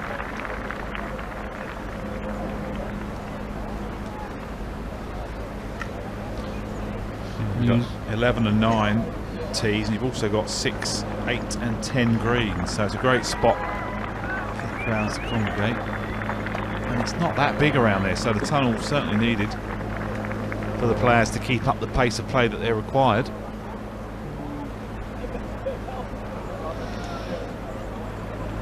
News of Tiger Woods dropped 3 shots, 2 holes up to the 6th. He's +3 at the moment. He dropped a shot on the 5th, didn't he? Yeah. The short one.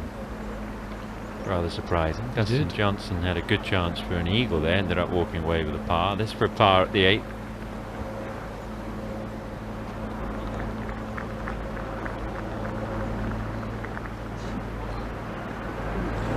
Right away, hated that. What did you see in that stroke?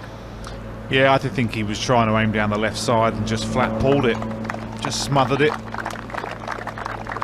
Little man got in the way there, and he just felt didn't want to push it right and just held on to it.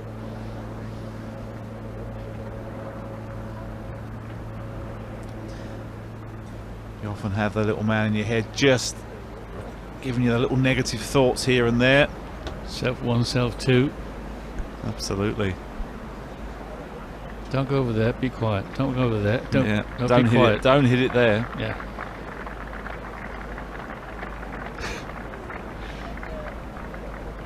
The nurse will see you soon. It's been good up and down for Jason Day. It's not an easy shot from short of the screen, below the level of the putting surface, to remain at 1 under.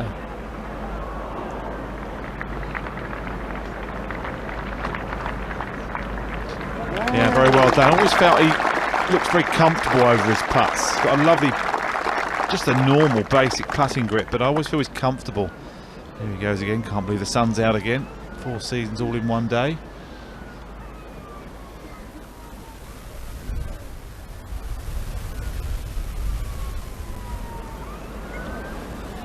So he remains 1 under.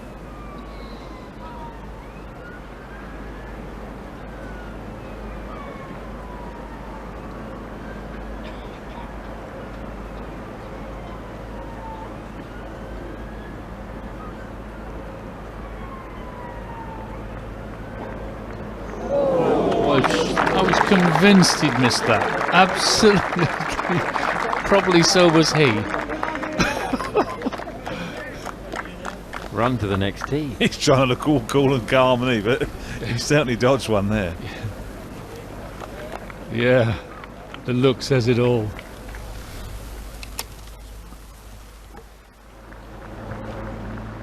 Here's that stroke, Anthony. Yeah, he certainly looks like he's aiming well left.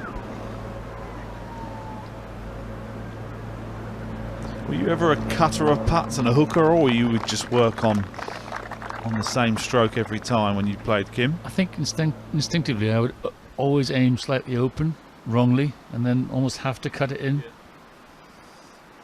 And was that to stop the flat pull, or just how you saw it in your mind when you did? How I naturally lined up. You saw the sort of fade into the hole. Yeah. It meant, I think, usually that One probably then comes out, Tom. Keegan Bradley is the exact opposite of Bryson DeChambeau, isn't he? He's got a huge angle between his arms and the shaft at the address, and straightens out at impact.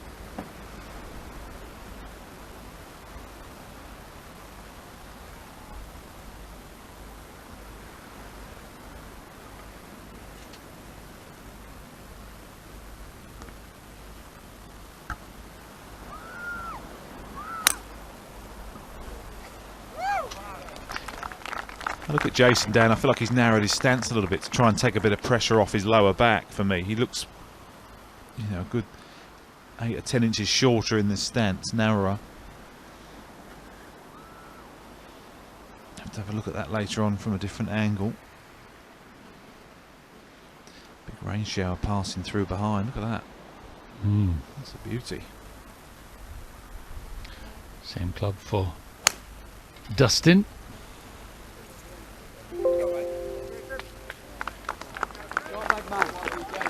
Yeah, that's good.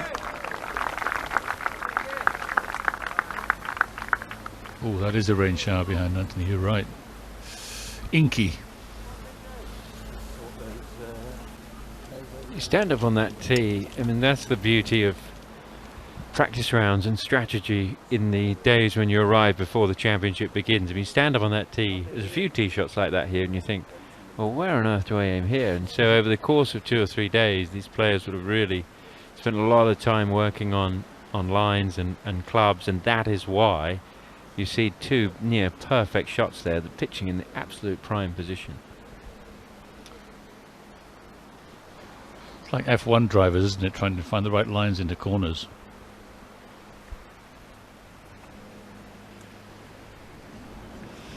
Record crowds expected here this week.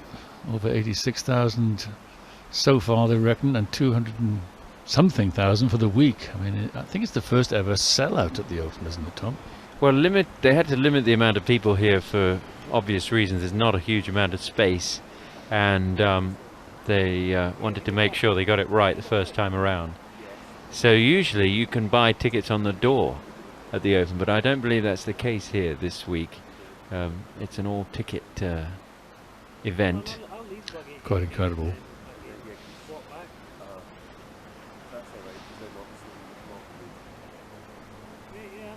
A few of those around the tented village, nabbing the odd chip or two. Yes, I had an unfortunate incident with a seagull recently in Bath city centre. I wondered why there were outdoor spaces available on the tables. Lovely meal, and then, shall we say, we got showered. It wasn't a pleasant experience. It's good luck, isn't it? It's good luck. It's supposed to be good luck, yeah. Well, it's good luck now for us. you're here with us, you see, good luck. We had to go shopping afterwards, that was good luck, just to get some clothes. Unbelievable. But they are cheeky, aren't they? The old seagulls. They're definitely cheeky. I don't go to places very often with seagulls. We don't have them in America and London. Now we see 3 perfect tee shots. You see the camber on the left. Dustin Johnson and Keegan Bradley's ball just carried the left side. They've almost finished in the middle of the fairway. And then we have a Quick look at the green. Quite a backstop on that left side. Been this sort of middle right today. Definitely don't want to miss this one right. It's about 4 or 5 feet down into that swale on the right. Watched Zander shuffle down there this morning in the group I was following. You know, it's just southwest. It's just sort of there, isn't it? It's just coming right there. This way. A distinctive shirt he's got on, hasn't he? Well, we're trying to land it, say, just beyond 140. Yeah, we had a little chat about that earlier while you were having your lunch, Kim. Yeah. Yeah. A number of local things on there. Giants Causeway on there, 1 or 2 others. That's me 140. Finish on the step. Yep. Rhythm and commitment, Jace. Rhythm and commitment, Jace. That's the final words from the great man, Steve Williams. Trying to keep his man focused on the target. Looked to me like a garage mechanic has been sort of wiping hands on his shirt, you know, after he's done his work. Do you know what I mean?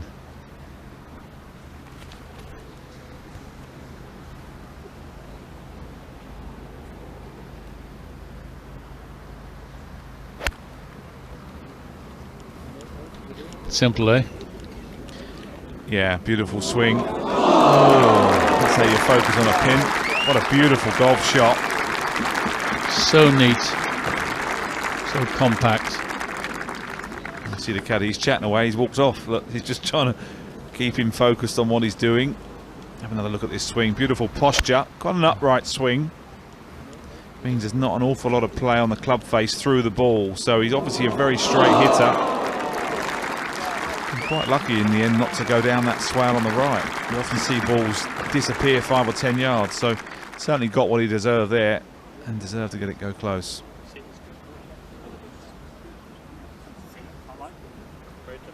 So this is a completely different hole than what we saw earlier, because of the wind not being as strong. Yeah, your 3-wood's sort of going 270, 280. Rather than when the wind's blowing, it's only going to go about 240. So all of a sudden becomes a birdie opportunity, even though the pin is tucked on the right. Just pulled away from the right there, but he's got it pin high. Is it going to stay? It's going to run away. That's okay. Won't run too far from there.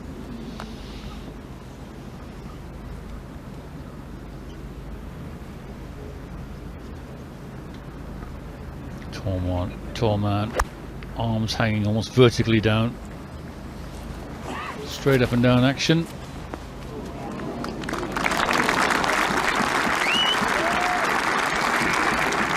Sometimes where the launch monitors and all these TrackMan devices now have really improved these golfers, you can really dial in the numbers and you can just stand on that range for hour upon hour doing that, and you learn so much about your game and the judgment of distance. We have another look at this. He's pretty much taking dead aim, maybe just slightly left, slightly curtailed follow through, so he's trying to fade it in from left to right. You can see the ball spinning to the right there.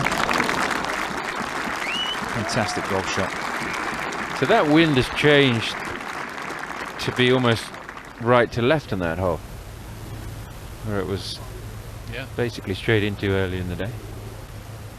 Yeah, it was sort of southwesterly, where it's more now westerly. Just quartered round.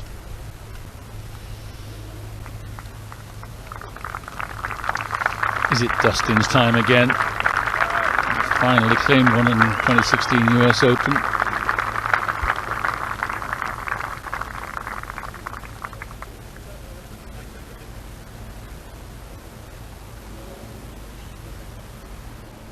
But is it a bomber's paradise, this golf course? I mean, he's seen as a bomber at the golf ball, the bomb and gouge. I mean, I don't know. Is it? I don't know. I don't think it is it? No, I don't think it is, no. And particularly if you've got some weather, you know, some inclement weather, where cutting the corners then is much more of a risk, and you're going to get caught out, I think, if that happens. I think we need some mixture of weather as well, because otherwise it just becomes a birdie fest, which is not fair to the golf course. Mind you, we do have Brooks Koepka tied for the lead. Yeah, we do. So we'll see whether that continues. But so far, he's had a very impressive day with 4 birdies and no drop shots. It's absolutely amazing what he's able to do. and the fact that he's able to turn it on at the big events. I mean, nobody else in recent memory outside of Tiger Woods, 10 or plus years ago, has been able to do that. That's right. Very much a big time player, isn't he? As is Rahm, John Rahm. Loves the big time. Thrives on it. I remember Jack Nicklaus saying to me once, I said, I can't play casual golf. I have to have pressure. I have to have big pressure.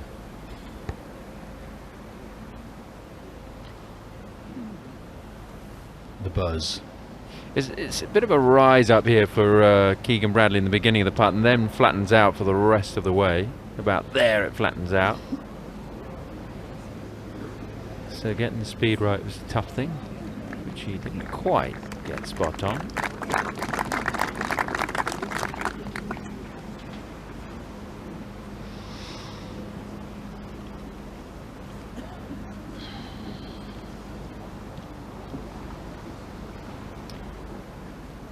Nephew of the great Pat Bradley, member of the World Golf Hall of Fame, LPGA legend. She's always keeping a very close eye on his career. Whenever I see Pat, she's always wanting to talk about Keegan, and incredibly proud of what he's been able to do. She knows a thing or two about top-class golf. And yet another man who's the son of a golf pro. Dad, a pro in Jackson Hole, Wyoming.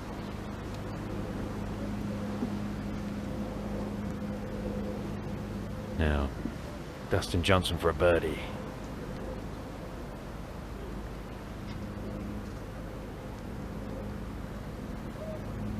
Yeah. So you feel like me then? You were giving them that, weren't you? Well, I mean, you see that kind of approach. I mean, it's bread and butter for him, isn't it? On the hole like that, and he should be making that putt, especially when he drives the ball like he did down there. So, out in level par, which is 36 on the front nine, 35 coming home, 71 a par here. And Jason Day should be walking away with a 3 here as well.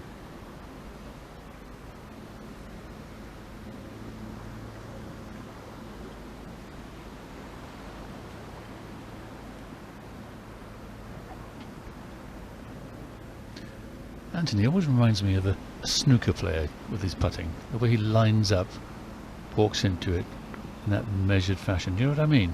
The way the snooker players do it. Yeah, it's interesting you say that, because for me that's the most important part of putting, is that alignment. And you watch a lot of guys when they putt, I don't feel they take as long as they should do on that bit. They spend forever looking at lines, but the most important part is picking the line, is actually aiming at the line you've picked, and he's, like you say, he's very diligent with his routine. So you look at the difference here, watch this.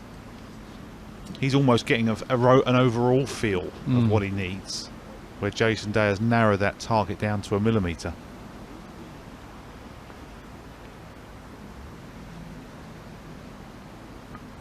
I actually worked with an AIM guy years ago who specialises in snooker, funny enough, on my putting. Yeah, because you look at a line of a putt, you use the front of your eye to look at a line, as we see Keegan Bradley miss it on the short side. But when you actually look at a putt, you look down, and then you tilt your head to the side, and so you look at a completely different, use your eye in a completely different way to look at the putt. So you're looking at a putt 2 different ways, the same line. Just purely pace there for Keegan Bradley. Bit of Adam Scott about this. This is the way Scotty missed a lot of putts this morning. Yeah, just a little bit lack of pace, I think, and just turned left on him.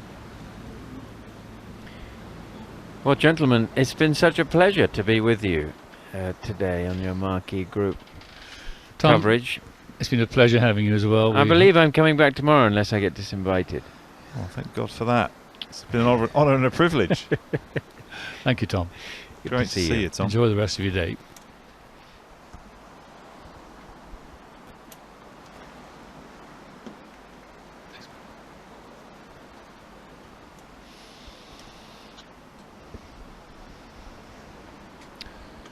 The 10th, slithery slim green on this par 4 10th. The 10th hole, nicknamed Himalayas.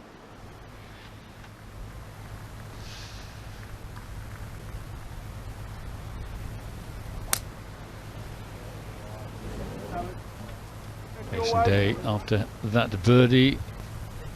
Oh, tugged that one left. A couple of shots going left today. Got a bit narrow on the through swing, pinching it left. Cracking hole, this Himalayas 10th.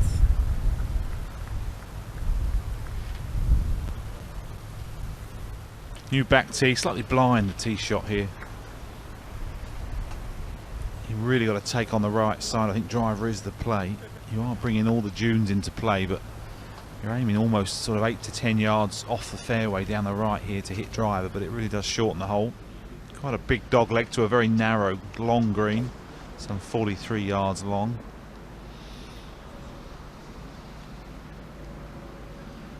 And Dustin Johnson does tend to love to hit that holdy fade pretty well. So you want to let the big doggy and give it a go. Normally a good sign when you pick the tee up. Yeah, that's a beauty. Let's turn this hole into a drive and a short iron. Not a bunker in sight on this hole. Left to right par 5, excuse me, par 4. Has been a par 5 at one stage.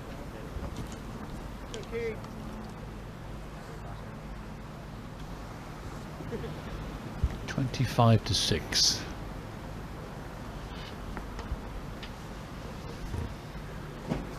This match teed off at just before 3 o'clock. Excuse me, 4 o'clock. No, 3 o'clock. Wish it was 4. We welcome back Gary Murphy into the box. Good evening, Gary. Good evening, Anthony. Yeah, Four left! oh, 4! good shout there.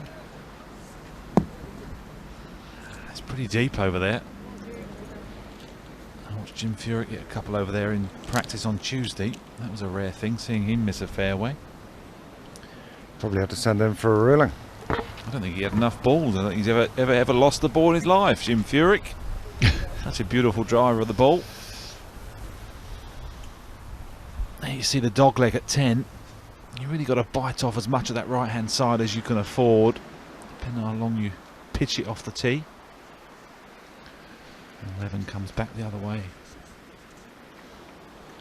Beautiful graphic there, demonstrating the undulations and the dog legs on this beautiful golf course. The 12th, par 5, 532 yards. Pretty straight in direction. Pretty fairly straightforward. 13, Gary? Just a lovely little par 3 down the hill. Playing a little bit longer today, but beautiful hole. Nice elevation change. And then 14 is tricky tee shot, but really all about the green. We'll see different pins over the coming days, and major challenge if you do miss that green. 15, one of my favourite holes, called Skerries, 426 yard par 4. Awkward tee shot uphill, going left to right to left, I should say. 16, Calamity Corner. Yeah, wonderful. Chasm on the right. Wonderful par 3. 222 today, Calamity Corner. It's nice they've moved that tee back to try and make it play more like the 16th would have done going back in the day.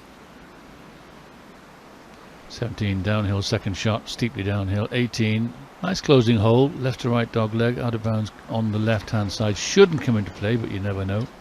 Came into play for McIlroy this morning. Yeah, amazing.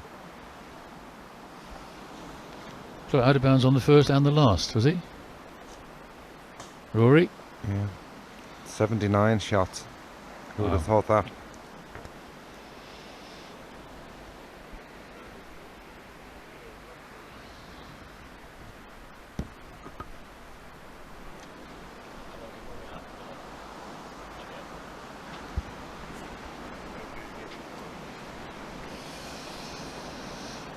Well, we've got some heavy pattering of rain on our commentary booth, I can tell you, because it's swept in once again. Another squally shower coming across the course here, the Dunluce course. And hot news is for Tyrrell Hatton, who's gone to 4 under par, 1 hole left for the Englishman.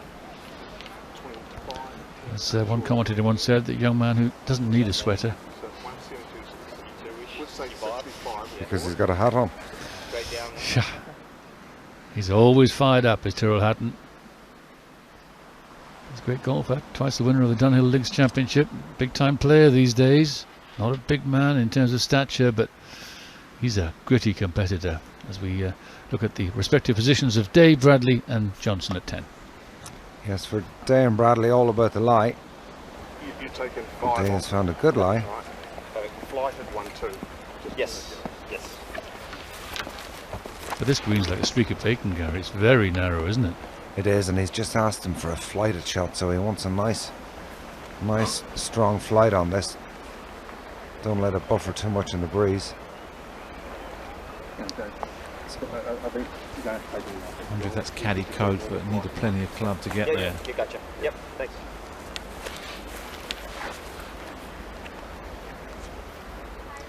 A little bit of a flying line, but with the damp semi, probably not going to happen. See the flag fluttering there, just left of the 10th. Sit. Sit. Sit.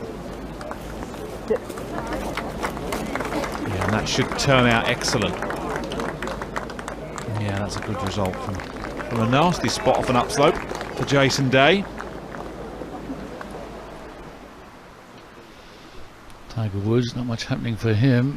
A man who is attracting a lot of attention as usual at the start of the week. Woods is 4 over, coming to the 9th here on 10. These green spots look a little bigger, chaps. That looks a bit thundery to me, that stuff. And the shot just become a 25-yard longer iron shot. Where sometimes Links golf experience comes into play. I'd have been straight in there and played that. I wouldn't have hung around. I'd certainly have the umbrella up if I was the caddy too. Whoa.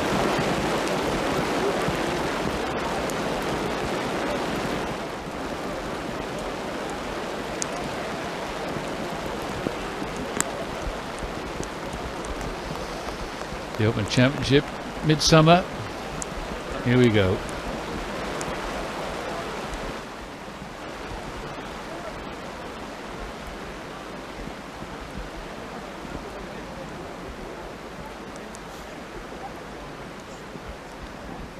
Just see the amount of water coming off his umbrella, so it's quite a heavy squall.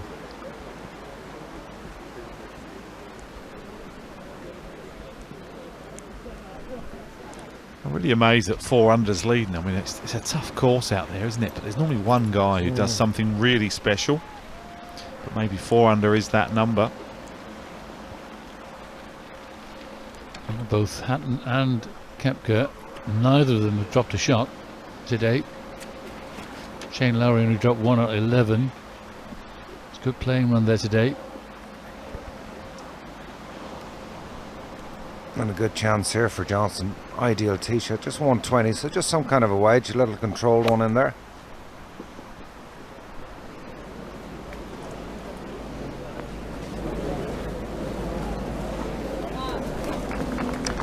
Just a little bit outside his buffer, but it's an outside try for birdie.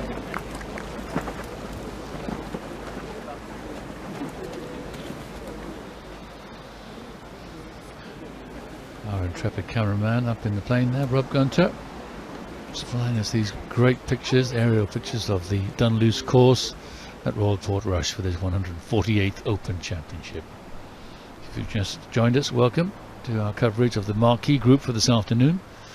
2:59 tee-off time. Keegan Bradley, Jason Day and Dustin Johnson. Bradley was in a little trouble down the left hand side, just hacked out to here, so trying to scramble his 4. All about controlling the spin on this one.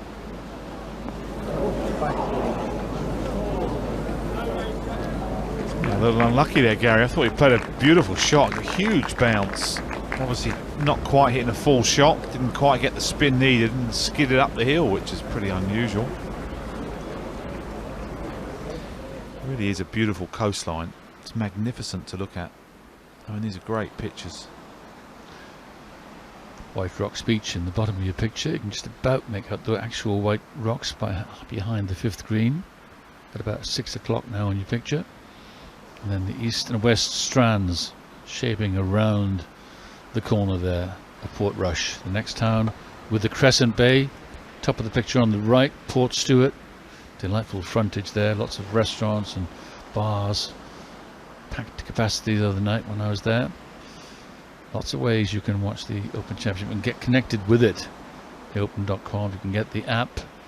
TheOpen.com, of course, the fantastic website where you can get all the news and views and history and up-to-date information on the Open Championship and all the championships that the R&A do control as well, the governing body of golf, of course, along with the USGA, or worldwide competitors of the game. The Open.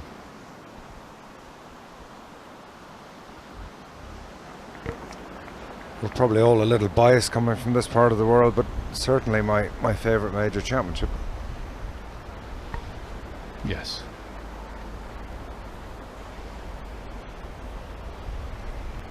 I think, yeah, quite right, it's the only one that doesn't have a country's name on it. It's the Open.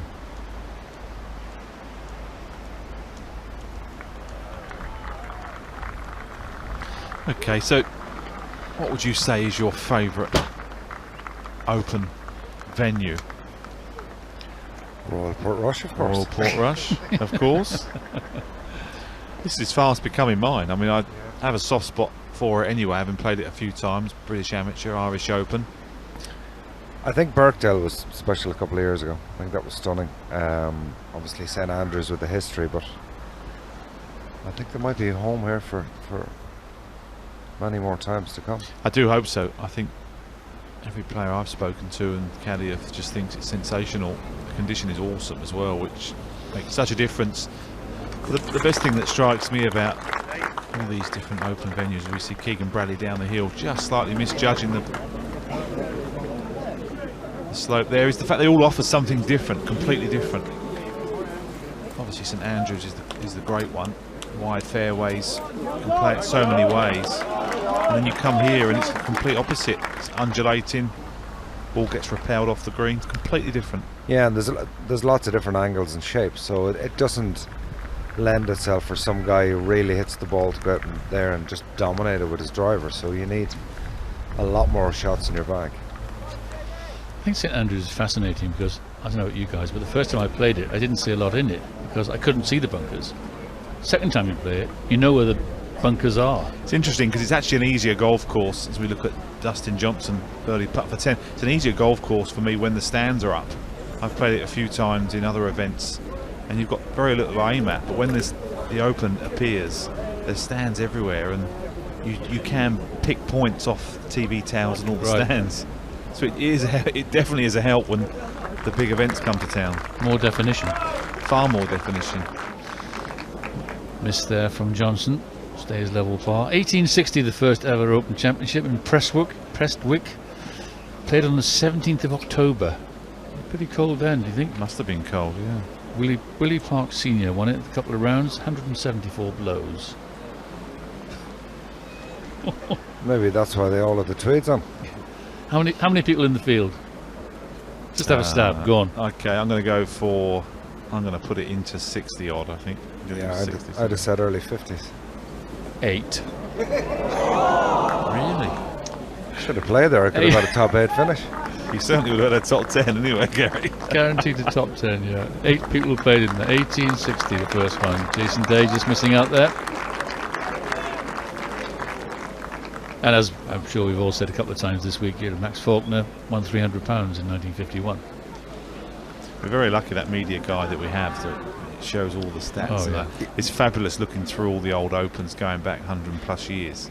It's wonderful to look at all the scores and all the great players that have come and gone and played. It's amazing. History is incredible. Untidy bogey there for Keegan Bradley.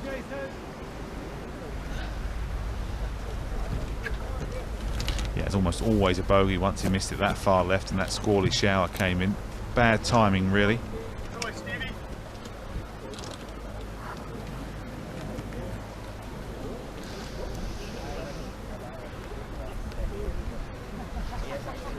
On they go to the 11th, and let's have a look at this. with our friend Gary Murphy. Tell us about the 11th hole, Gary. It's par 4, just 452.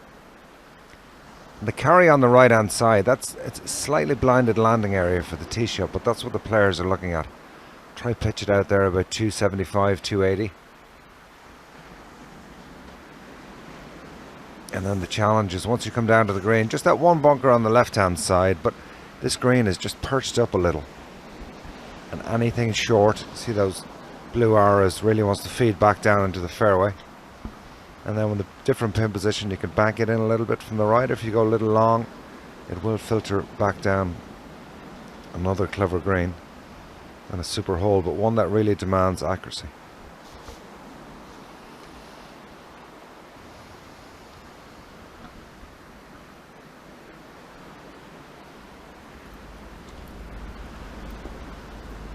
Two-time Open champion Patrick Carrington once described this tee shot as the most difficult in golf. 474, long par 4.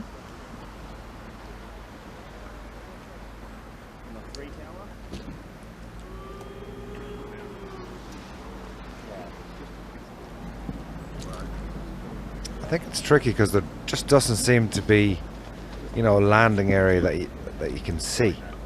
So you really have to trust your lines and trust your swing. You also have that tendency just to get a little bit edgy, and there's no bailout either side. No bunkers off the tee. Plenty of heavy rough either side though. Yeah. Yeah, the camera angle has actually made it look slightly easier because it's just slightly above the players, but from their eye view you really are hitting it a good 10 yards again deep into the what you think is the rough, and that's the difficulty for the players, is believing that there's fairway over that mound on the right there. You can just see that TV tower in the distance just above Jason Day's head. There we go. Bit left, I mishit it, mate. Just saying he's mishit it, so it's the perfect line if it hit it properly. Quite surprised they're not hitting driver really up that right hand side for me. He got a 270 carry on that line. You are pushing the envelope a little bit.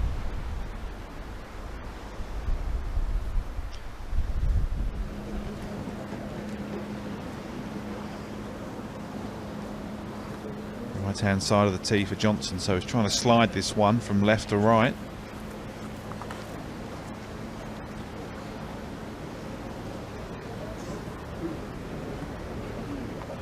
Is that a bit tight? It should be. It's about 300 on that line. Oh, He's done it by a yard, and there's the advantage of hitting driver and being one of the longest in the field. And that's the advantage of someone like a Dustin Johnson has. And it's almost like if you're going to miss that fairway, you're going to miss it long, right? You know, you miss that fairway with a 3-wood and it's just so far back. Yeah, clearly Jason Day is worried about hitting the little one that just turns over left, because you will run out really quickly on the left side. But you know, you would have played 2 or 3 practice rounds and you really would have worked on that sliding left to right shot, because there's a good 4 tee shots I think at this Royal Portrush where you do need to do that, even if you are a natural drawer. There's no hiding. Sign of a great golf club. draw of the ball. Keegan Bradley shouldn't run out of room on that line, should he? Oh yes, he has just. So they're off and running on the 11th hole, heading for home on day 1 of this 148th Open Championship.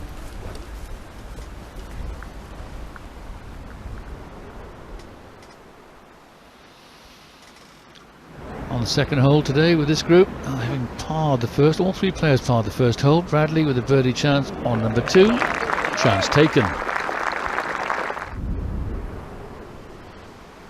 On the 5th, delightful left to right short par 4. Day for birdie. Get it. On to the 6th, Anthony. Yeah, beautiful little par 3.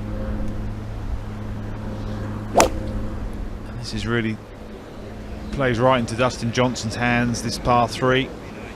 Club longer than a lot of players, and a sparkling tee shot. Still had a little bit of work to do from there, but read it beautifully. On to the next, the 7th. One of the new holes on this course, and Bradley had 2 beautiful shots and then a lovely controlled little wedge and finished off that putt in style. That was the 4th birdie in this group up to that point. No birdies on the 8th. On 9, Jason Day's approach. Zoned in. Almost in the hole. The birdie 3 there for the Aussie. And Dustin Johnson pretty much surrounded it. The way he plays it, pretty much a gimme nowadays. Much improved on the greens, the American. A couple of good birdies there, Kim. Yeah, 6 birdies from the group in the first 9 holes. In the first 10 holes, indeed. Distinctive walk on Dustin Johnson. He's got a rubber leg, doesn't he? Just the way the legs go. I'm comfortable hitting a little chip 7. A gunslinger. Yeah, he would have fitted in nicely in the old Westerns back in the day. He would. Him and Jimmy Walker Coming into the shootout. into the saloon to clean up the town. Yeah, I'm comfortable with that. Yeah. Commitment and rhythm. Just rhythm it down there. Yep.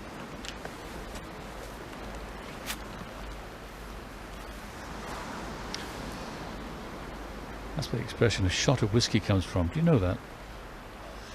In the times of the Wild West, the price of a shot of a glass of whiskey was the same price as a bullet. And very often, if a guy didn't have any money on him, he'd give the barman the bullet for a glass of whiskey, a shot of whiskey. Back to the action. Well, you learn something every day. This is a tough one. You try and shoot this up there. This might grow a pair of legs and get there. Yeah, that's very well played. Brave shot there from Jason Day. That was well executed. Never easy out of the wet rough. Bradley running out of room. 172 yards left from the left-hand rough. Second cut, I think, just. It's probably one of the tougher pins on this green too, just in on the front. Just 11 on, and there's a false front on this green, so there's not a lot to play with.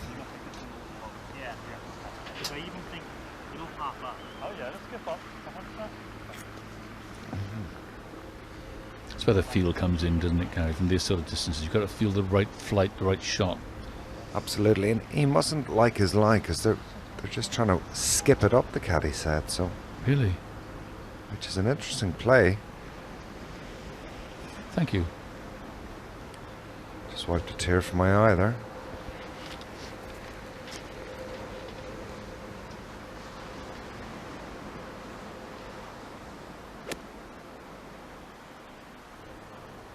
It started down the right. Is he working it back? We'll find out soon enough.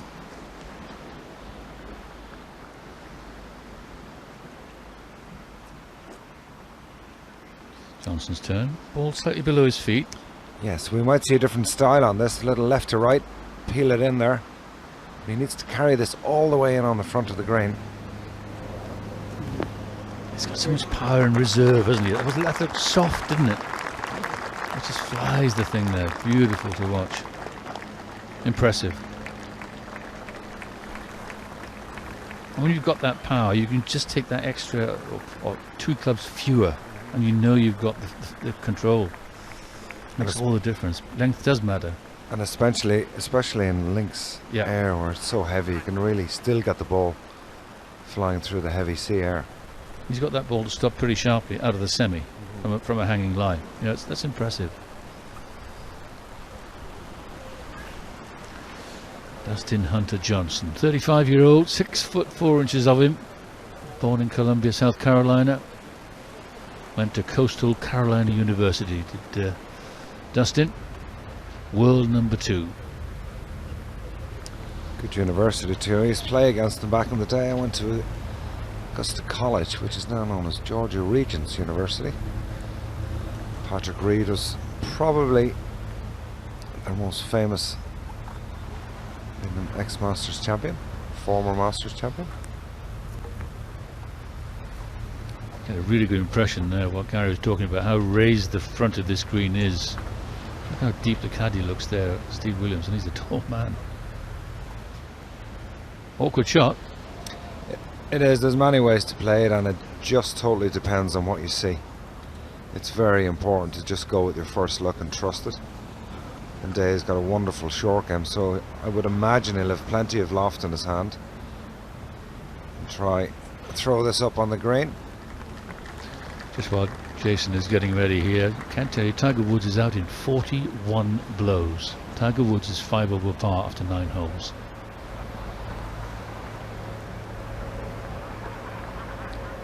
That gives you a really good read for the difference in elevation there. 9 feet, incredible. He's got a lot of loft in his hand, Bradley. So he's going to try clip this up on top. Might try just draw one in a little bit, work a little right to left.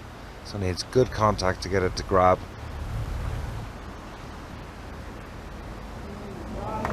Nicely played.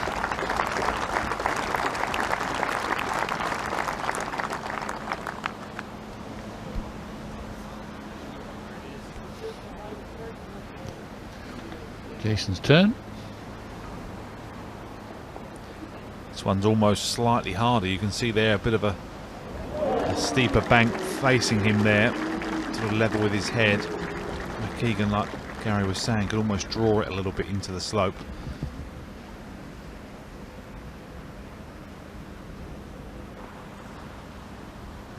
Tell by that swing he's going to run it as well. Try and use the slope to stun it slightly.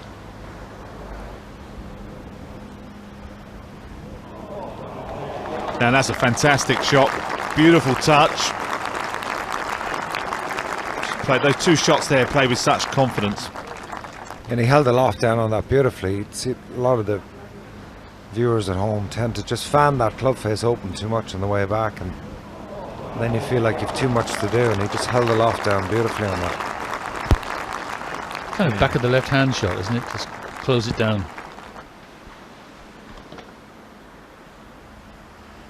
Nice, nice up and down. Made to look easy, and it wasn't.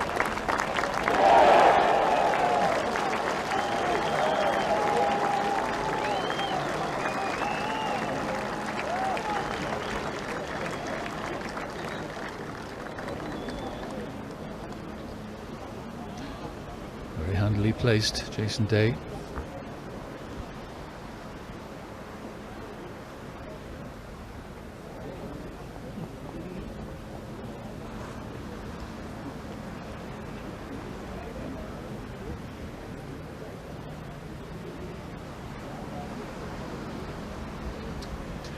Do you feel comfortable, Anthony, with your caddy doing that aim point standing on over your line like that? I don't think it should be allowed, if I'm brutally honest. I don't think a player should be able to stand over your line, let alone a caddy. I don't agree with it at all.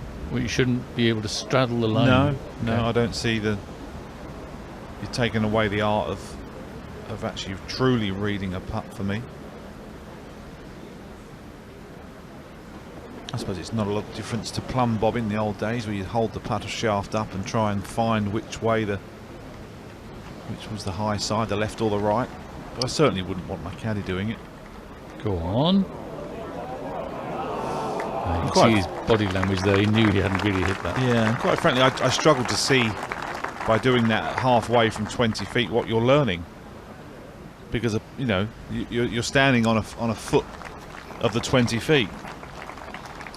Yeah, they tend to kind of work their way up the line, and I don't like it at all. I think it would drive me mad. I'd be just get out of the way. I want to go here because I like to play a little bit quicker, but it's each to their own. I think Ricky Fowler is probably one of the few players nowadays that does a bit of plumb bobbing, really, but many different ways of doing it. With that straddling, they're relying upon their senses through their feet, aren't they? As to which is the higher side. Yeah, And which pretty way obvious. the weight tends to fall onto your left or your right. So they're not straddling and looking with their eyes at the line so much. They're looking at the hole but feeling the feet. No, right? some actually close their eyes to try and heighten their sense. Yeah. So they're not actually looking at the line at all. They're just trying to get a feel of the lie of the land, so to speak. Bradley. tickling it in, yeah. I close my eyes when I'm hitting the ball, which is quite nice. Takes away some of the pain. Bit of a mixed bag there for Keegan Bradley. 3 bogeys and a couple of birdies, so bit of work to do there. Yeah, it always hurts when you slip in the middle of a round. John Rahm. 9 holes played. The big fella is there at the top, taking control of this 148th Open Championship. The Spaniard, the Conquistador. 5 birdies, not a drop shot in sight in 9 holes. Take that.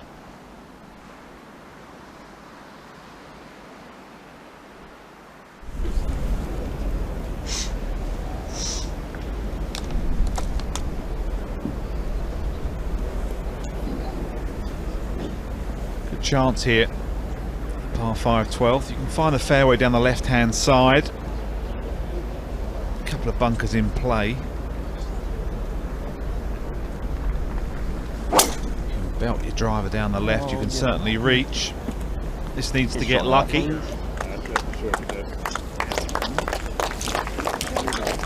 And done so. Well judged. Dodged one there.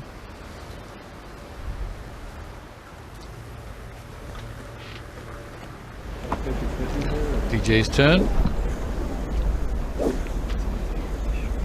more in than one. Okay, more in that one.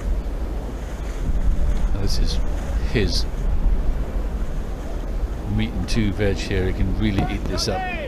529 yard par 5, last par 5 on the golf course, unless he loses it right. Nice job, short. Get over the first one. All right. Another lucky break there.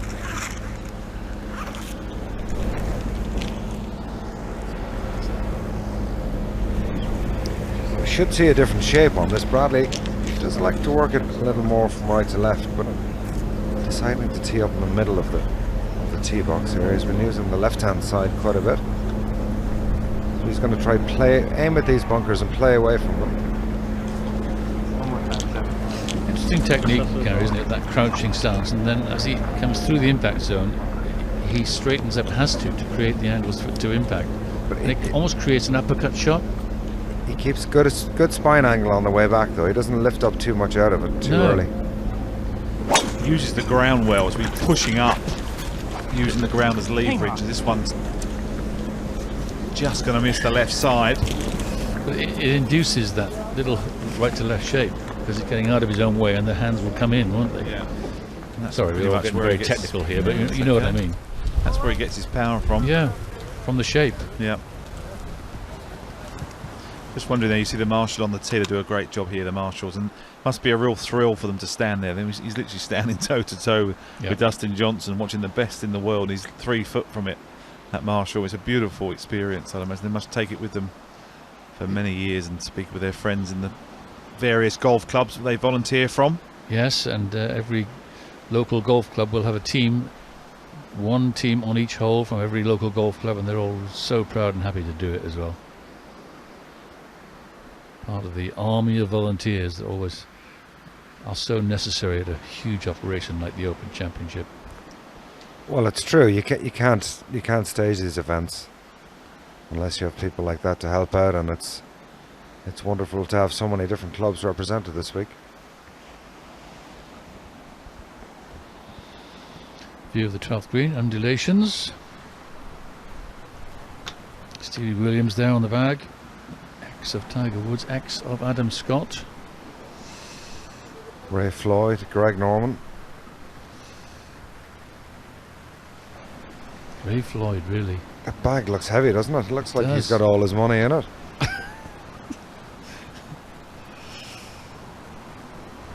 Yeah, very successful man in the world of golf, Steve Williams.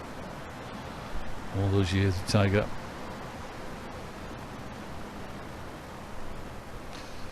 Stroke average 4.78 on this hole. It's playing below its par then.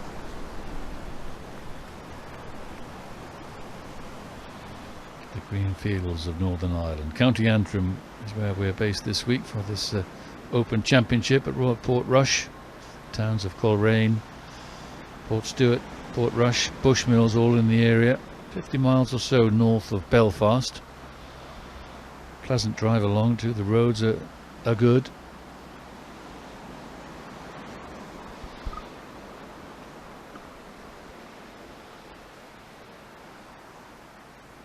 $200,000 people plus descending on a town of about 1,500 for the Open Championship. Wonderful.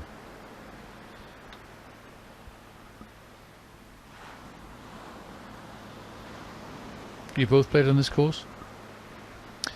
Yeah, Gary would have played. I played actually in the British Amateur here. I played with Ian Pyman when he won it. Right. And I also played in the 2012 Irish. I've managed to finish second, sadly, to Jamie Donaldson, who beat me in the final round.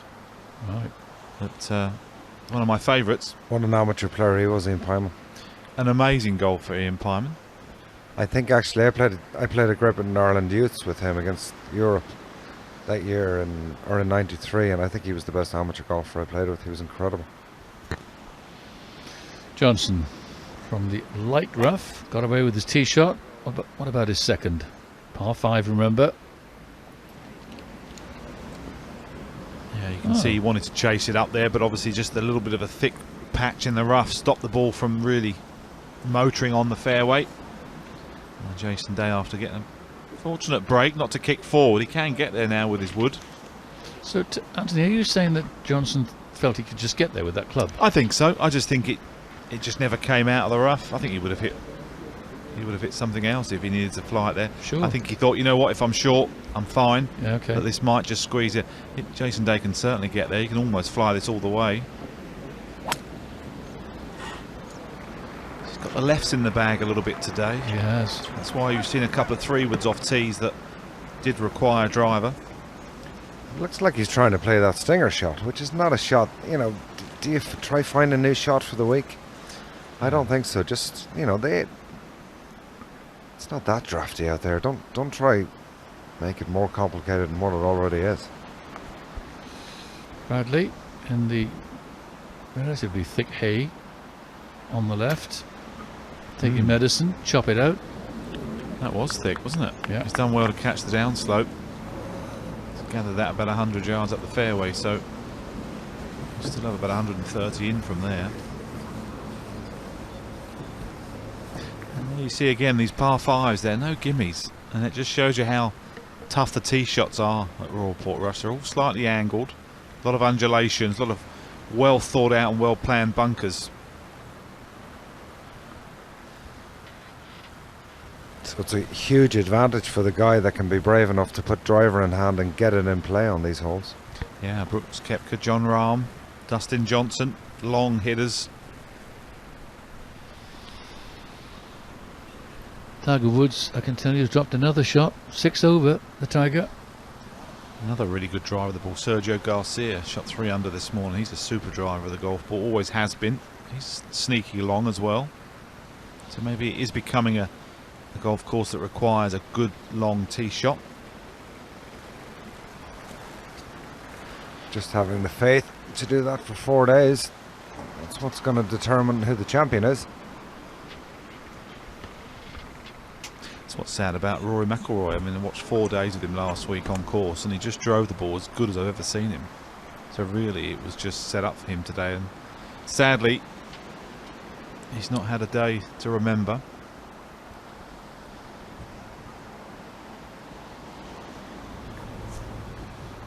Looking back down the 12th fairway.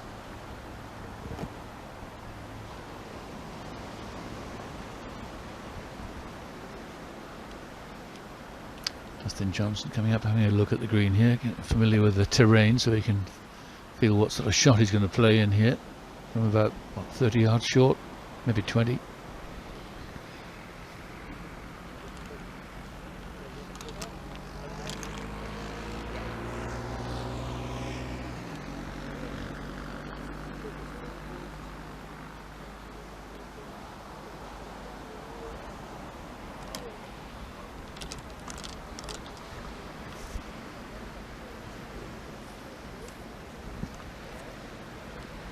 With these short clubs, there's a lot of knee action in the swing, isn't there? Yeah, he normally likes to play these, or play with a little right to left, but the ball's probably going to be just a bit below his feet, so he might have to fight the lie a little bit. So the theory would be that it might come out straight, so.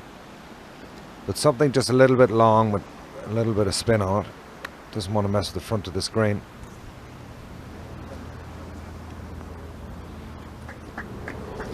Steady. Steady. Steady. It's gone.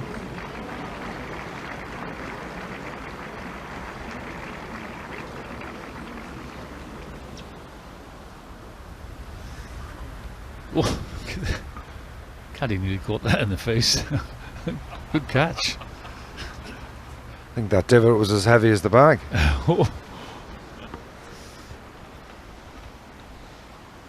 There's more clubhead speed in the divot throw than there was in the shot, wasn't there? Bit of anger in there, I felt.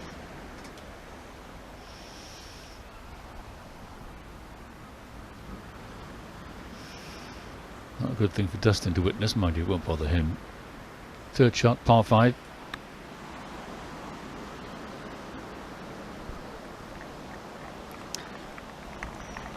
It looked like he played that okay. He played it softly, but just didn't get any grab on it. Maybe just a little skid on the first wet green took out the grab. Yeah, I just think he maybe pitched it just a fraction too far. It almost missed that hill, didn't it? Ooh, not to be confused with Pretty. The lie for Jason Day here.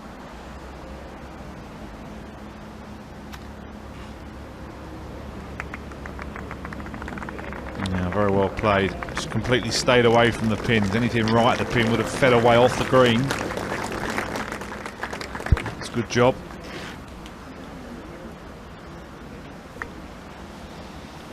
And sometimes you get a bit irate and a bit sort of urgent with your actions, and here's an example.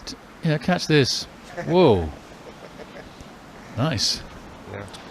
Quite a good flick as well, I have to say. I thought he was quite impressive.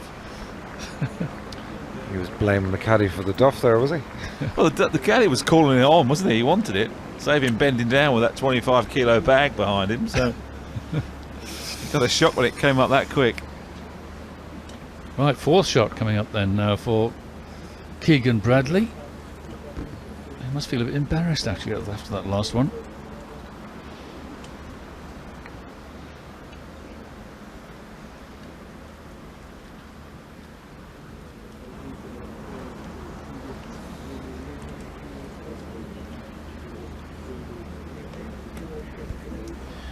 It's not a hole that you want to give a shot on either. He's +1. He's still well in this championship.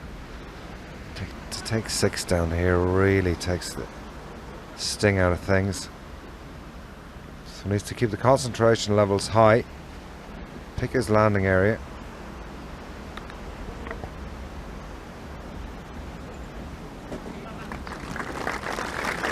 Well, it's okay. It's missable.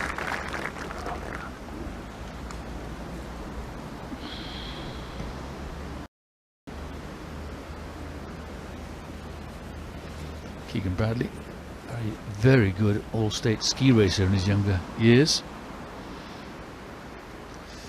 Moved a bit faster in those days. Won a major at his first attempt. Quite on the feet, isn't it? Anyone else done that? Oh yes. You. Thanks for asking me. Fuzzy Zeller? No. 3 other people have done it. Won their major at their first attempt, first time they played in a major. Yeah, Fuzzy Zeller won the first time he played the Masters, didn't he? Yeah. So he obviously played other majors. Francis Wime, of course. Ben Curtis. And Willie Park Sr., of course, we remember him, don't we? Yeah. I played with Ben Curtis first 2 rounds at St George's. I played with Willie Park Sr. You said that, not me. But no, he held his first 2 putts for par on the first 2 from 25 feet. Did he? And his caddy, who's a good mate of mine, caddied for me for a PD for a few years. As we have a quick look at Jason Day. Pin high, across the green. Yeah, he looked at me, he said, well, this might be a short week, he said. And he ended up winning the tournament. But he did play well, had a beautiful ball flight that year. very sort of low and top spinning. It was a windy week at St George's, and incredible win. Thomas Bjorn was going well there, wasn't he? He was, yeah. A couple of 3 shots out of a bunker on the short three. hole, On yeah. 16, I was actually in the very same bunker that day. Oh, were you really? And I had the shot and I went, listen, I'm just going long here. I'm going to knock this. If I knock it 10 feet by and you Really? get cute on that, it wasn't. It was easy to do what Thomas did, to be fair to him. I remember driving back on the Sunday and listening to that on the radio, and I just thought he had it wrapped up. And even then they called the shot, just get it long, take your 4, Yeah. par in, you're done. In those days, he used to be called Major Tom because he played so well in major championships without actually winning one. Ground control to Major Tom.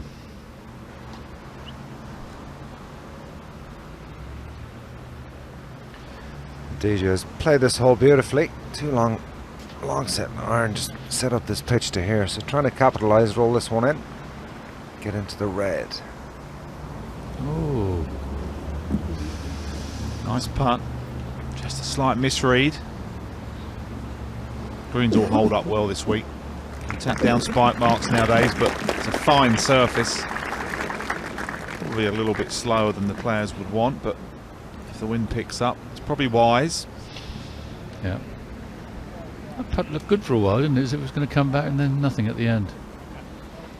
A bit like my relationship with my bank manager. Looking for a borrower that's not there.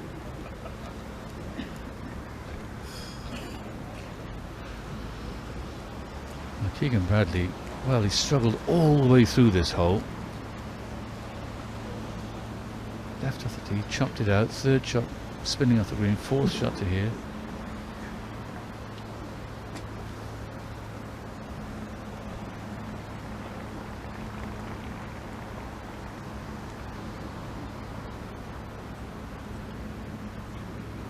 Oh, and leaves the putt short. And leaves the putt short. Oh. A Tom mix, as they say in the old rhyming slang. A 6. +2. He's slipping away, isn't he? Yeah, that was a poor bogey there. It's an important time of the day, isn't it? You know, you get to sort of this sort of time. It's fast approaching 6:30 in the evening. Been a long day. You'd have been up early, slightly nervous, a bit tense about the day, and all of a sudden it's just starting to float away from you. Got to be careful. It'll be a long week if he gets too far behind. And 13 is a chance. Par 3 down the hill. 200 today, but it's not really playing anything like that down the breeze and downhill. It's just really going to be a 7 iron max, probably just an 8 iron. Yeah, it's a super hole. I sat in that stand yesterday with my couple of children that came over, and we sat there and we watched probably 3 groups come through. Sergio Garcia was there, and we watched them downwind, and no one could keep it on the green. It was fascinating to watch, and it rained all morning. Well, it's 37 paces from front to back this green, and the pin today is 29 paces up from that front edge.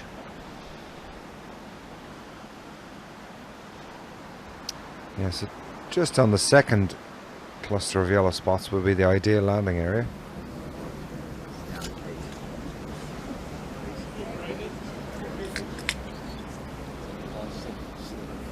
Fluffy blue skies up there. Fluffy clouds, I should say, in the blue skies. It's good to see. All feels a bit calm now all of a sudden, the weather. It's nice. Evening could be the best part of the day. Yeah, you often find that in opens. You play in the evening, you're almost bringing the pins in and the bin men are going around, but you can get some beautiful conditions, and some of the best scores often come quite late on Thursday and Friday.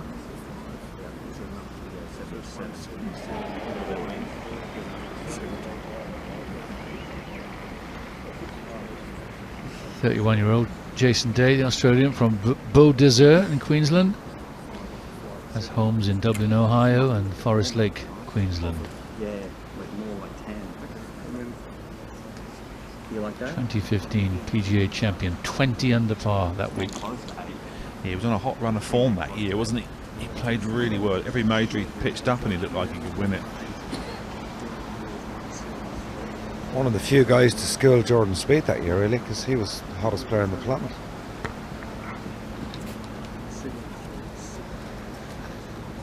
This is his 9th Open Championship. Never missed the cut in the Open, Jason. Best tied 4th in St Andrews 2015.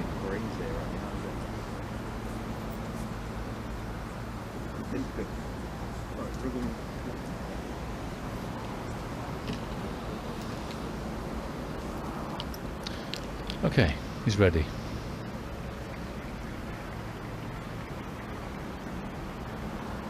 The elevation there, 32 feet drop.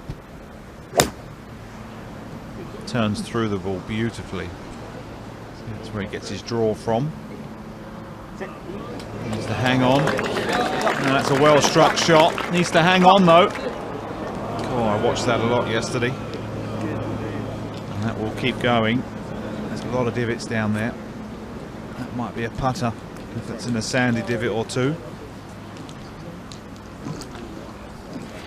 Shame, good shot there. You would have been watching that shot surely and thinking, I like that. Wouldn't you? You would, wouldn't you? PJ.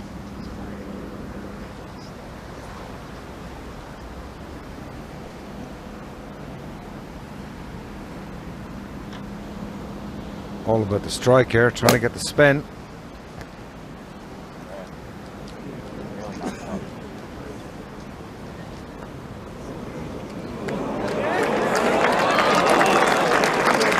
Wonderful. Wonderful. Working it in, left to right softly, landing softly.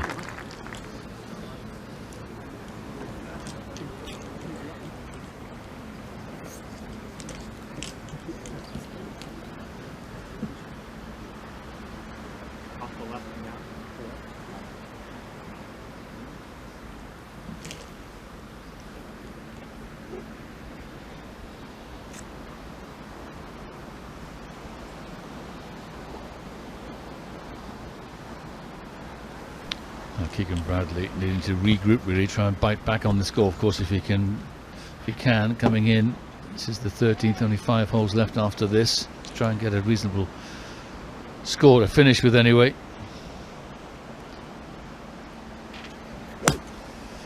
Can he get it close? Looks like he's leaked it slightly right. It's not a bad thing though, because it will just camber around slightly at the death. Here it comes. And that's a nice shot, beautifully played from Keegan Bradley.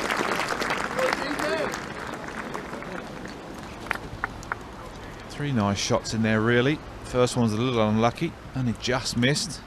I look at Jason Day's shot here, Anthony, not a bad strike, is it? It's clean. Yeah, I think it's a beautiful shot. He's just obviously pitched it maybe 3 or 4 too far up the green. Yeah, I see a big first bounce on that downslope. It looks like it's stopped, but that last 3 or 4 yards there, as I say, I watched that probably 9 or 10 times yesterday afternoon.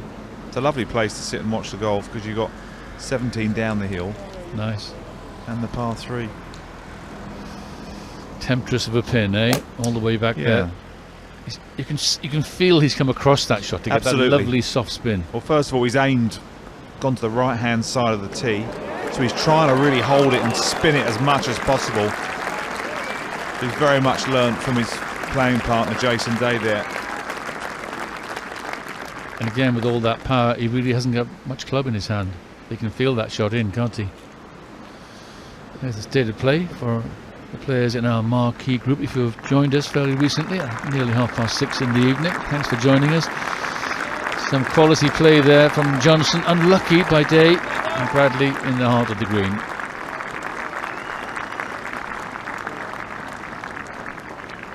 First day, long days at the Open Championship, but really enjoyable. You think golf is available to be watched here from 6:35 in the morning to, who knows, 9 o'clock tonight? What's that, nearly 15 hours of golf? What a value day that is for a spectator.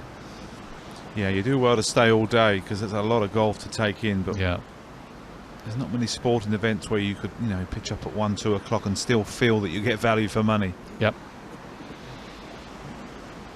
The R&A doing, as usual, a fantastic job of making sure there are plenty of facilities, whether it's food, entertainment, bars, swing zones where you can get free tuition from PGA professionals.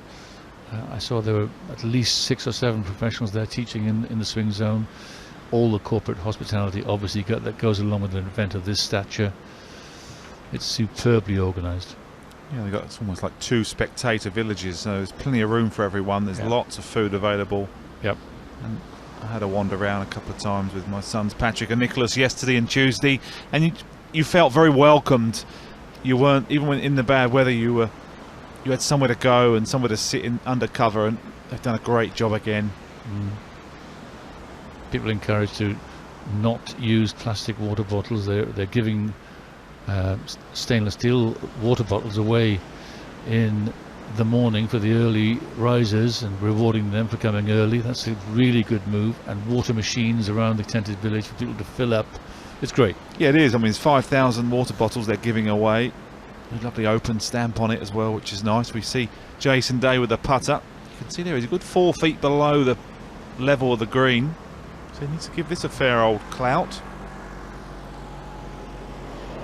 Yeah, it's nice to think that golf is leading the way in single-use plastics.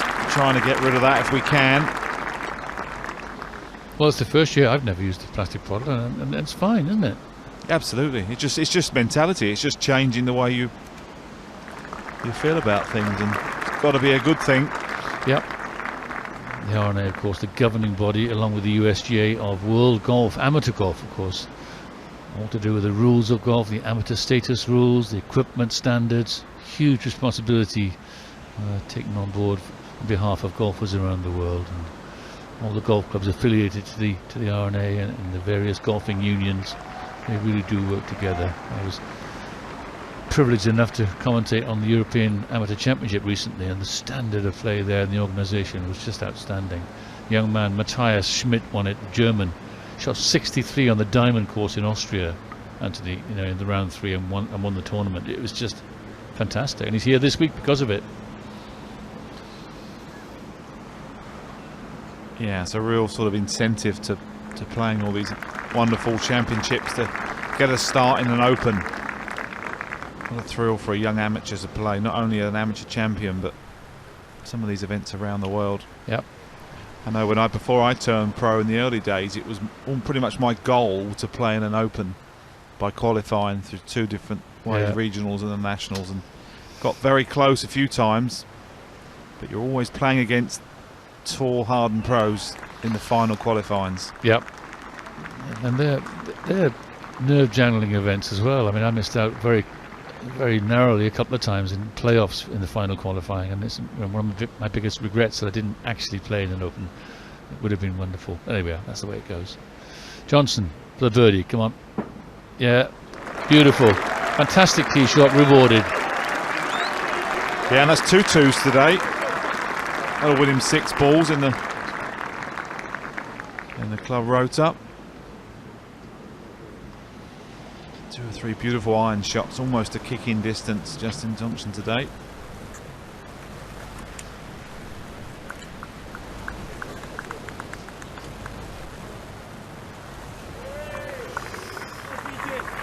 Well, into the last third of the round now with our afternoon feature group. Call it an evening feature group, really. Yeah. Starting off at 3 o'clock in the afternoon. Just a quick replay of this wonderful shot in. Gone to the right-hand side of the tee. Trying to cut across it, get a bit of spin on the ball. And there you see second bounce, checked up. And almost a gimme. Go on to convert that and make his second 2 of the round. That will smarten your scorecard up, that's a fact.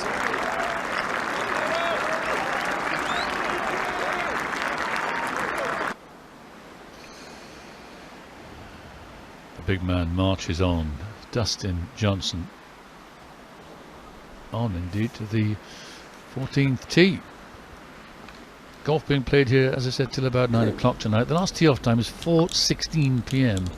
First tee off time 6:35. The last 3 ball is Gun Cherankil from Thailand, Yosuke Asaji from Japan, and Ashton Turner from England. Don't ask me to say that again. Good luck to those guys. They're going to be here until almost dark. Well, not quite. Now the 14th, Causeway. I always found this one of the hardest tee shots on the golf course. There's 3 bunkers on this fairway, but the first one is only 258 to carry, so that probably won't be in play. But they're very clever. There's only about 60 yards between them, so you won't have to do a lot wrong to find one of those 2 traps right in the middle up there. How do you see this, Gary? What would you play off the tee, you think? Well, they're so penal, those 2 traps, so you need to maybe try use that fairway. Hit it inside that second one and try stay short of the third one down the left, but it's all about the green. I think it's going to play a huge part, especially come late on Sunday.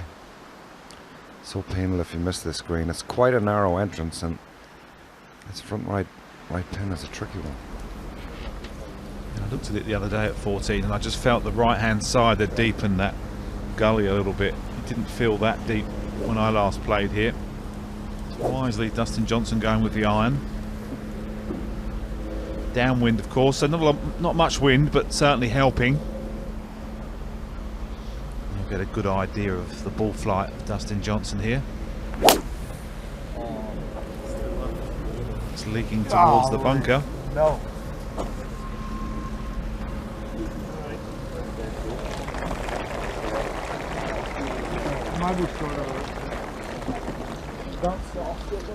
Sandy? He certainly carried the first one, and there's only about 45 yards between them, so it didn't look good. Interesting to see what swing Day is going to put on this. Is he going to try and hit that little stinger 3-wood? He likes to work a little from right to left. He's setting up for that.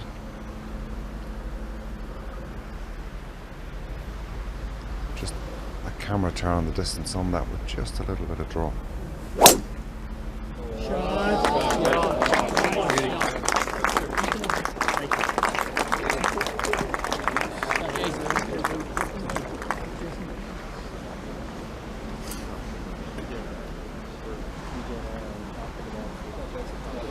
Left edge.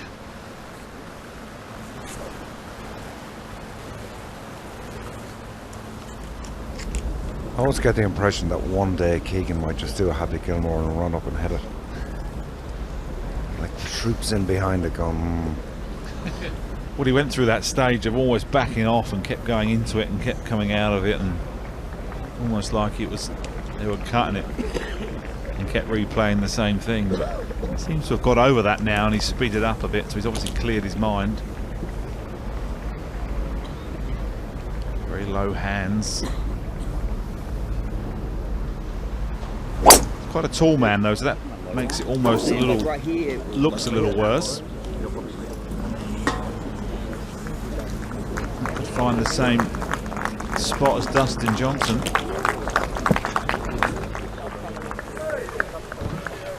Another par 4 on the done loose course, makes the players work, makes them think. The 14th.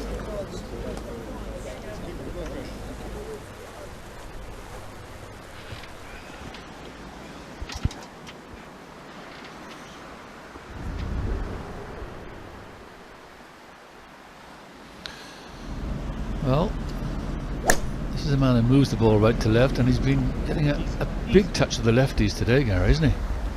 he has. He's teed up quite a bit on the left-hand side, trying to. He's just a little unlucky on that. It was 295 run out. On to the next. Left again. Yeah, this is added early again.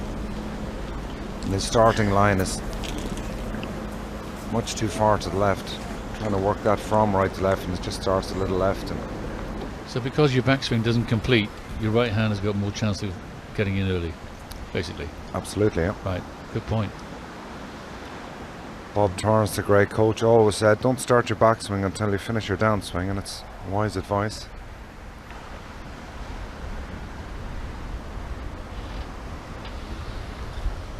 Keegan Bradley struggling a little on +2, just missing out on the birdie on the previous hole, the 13th.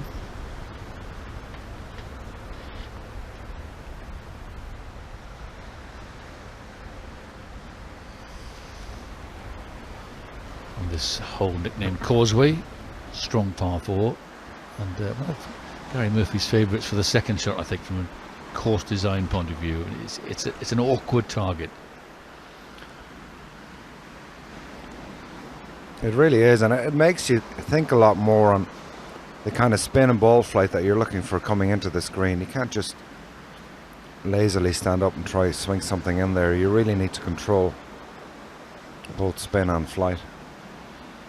Interesting psychologically, isn't it? If it was a bowl green, the same size, you wouldn't feel the same way about it. Absolutely. He really was so far ahead of his time, Harry Colt. Yeah. To be coming here all these years later with these great players, and they're so strong and athletic with amazing equipment, and yet they still have to find the perfect shot to get close to some of these pins.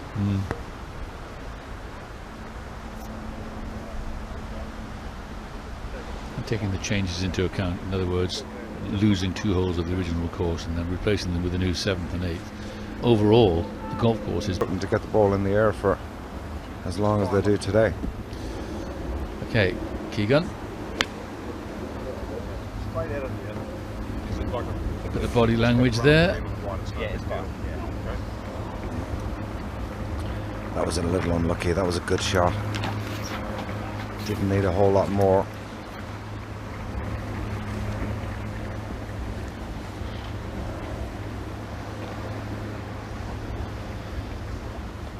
Well, Dustin Johnson did not go in the bunker, which I thought he had. So, but a fairly severe upslope by the look of it, Gary. Go ahead. You guys. Yep. You. And Dustin should be a little bit more comfortable to a front right pin. Does like to work it a little more from left to right, and that upslope will help him just a little bit. Little kind of a launch pad.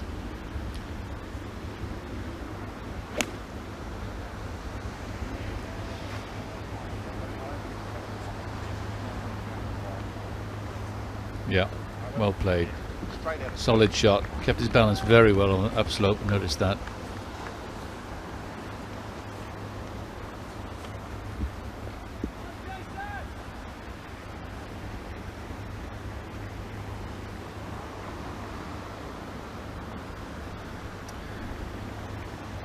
Ideal down the left hand side for Day. Just a little bit of a downslope, so you might try to drive this forward.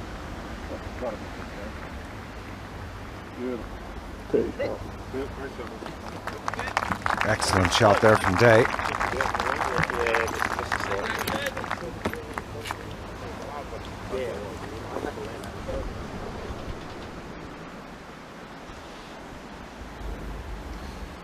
Tee shot for Jason Day on the par 3 third hole. First par 3 on the golf course. And threading it into the heart of the green there.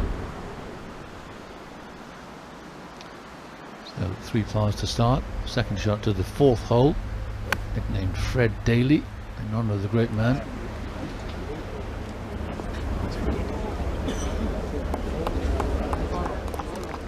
He's a little unlucky there. Got a very hard first bounce and just missed a little cushion. Still good, just past bin high. So 4 pars in a row to start off with. A birdie chance comes his way. Created on the short par 4 5th, and it goes. Dips into red figures.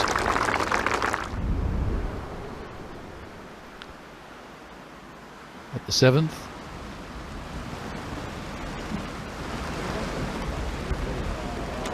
He scrambled his way up this hole, and this was going to be a really good save. Just at the time when the weather had come in. Yeah, par there, par 8, and on the 9th. Good par 4, very good drive. Inviting second. Will he accept the invite? Yes, he does. Birdie. Out in 34. Par 10, and now on 11. On 11. Beautifully controlled little pitch and run up the hill. Almost made it.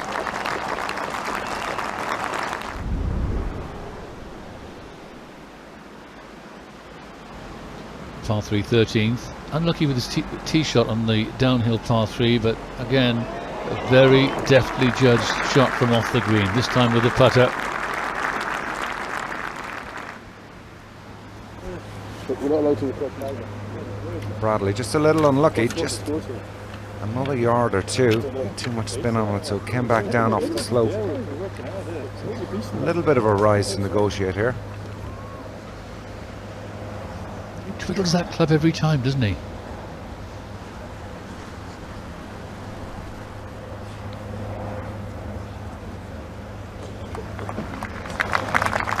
Played that pretty well, but there's a little chicken left on that bone.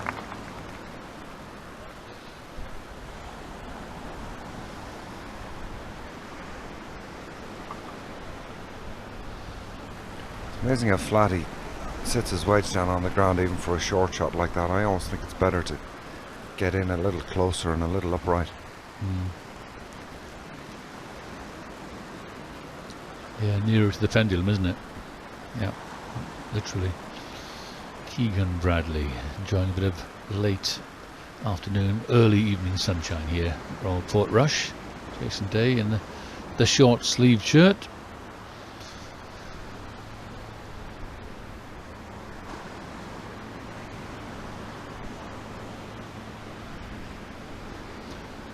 Been a pro for 13 years now, as Jason, 31-year-old.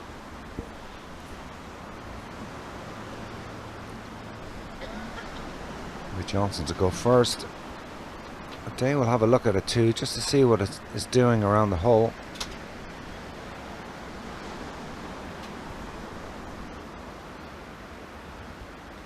Also a good idea at times to go behind the hole. You can just get just a little different feel for the elevation change on the green. Should be a little bit downhill.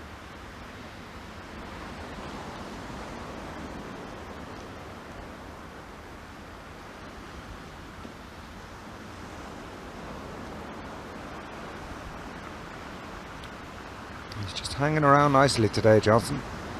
-1, he'll be very pleased with that to start, but he will be looking to try and make a couple coming in if he can, and this is a good chance from behind the hole on 14.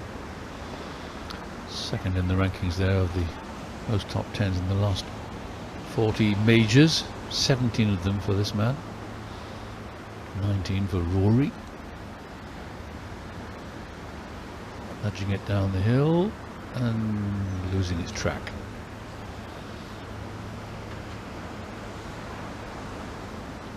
Pace of the greens have held up nicely today. That doesn't really seem to be a huge difference between the morning and this afternoon, which is really a compliment to the course staff.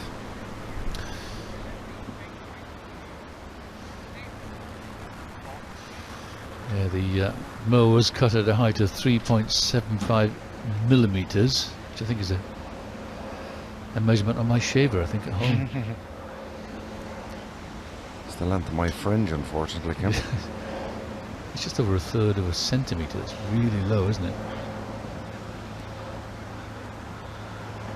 Stimp meter reading is just about 10.1, something like that. 10 feet 1 inch.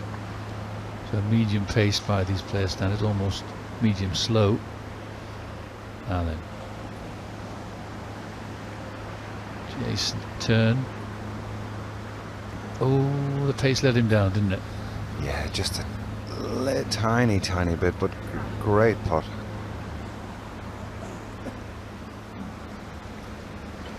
We saw a lot different putts this morning. A lot of guys were missing it on the low side, and Jason Day is a renowned putter, and great putters are always great reader of greens, and he read that beautifully. Just a fraction too much speed.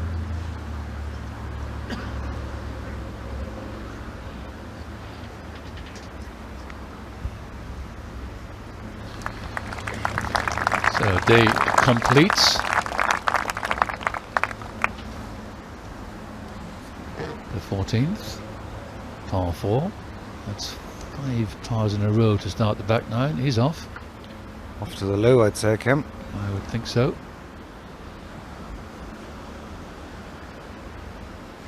This is a bit of that chicken on the bone that Gary Murphy mentioned. This is for par. Struggle again for Keegan Bradley, missing the green with his second shot. So close to being very good, that second shot, but that's links golf for you if you take it on a short pin.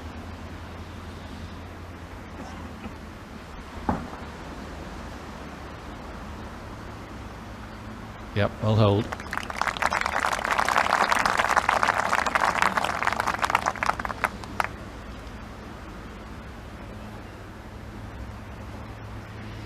+2 Bradley. 4 shots better than Tiger Woods, by the way, who's +6. Then in the match behind this one, Johnson to clean up. Very good second shot, didn't quite take advantage.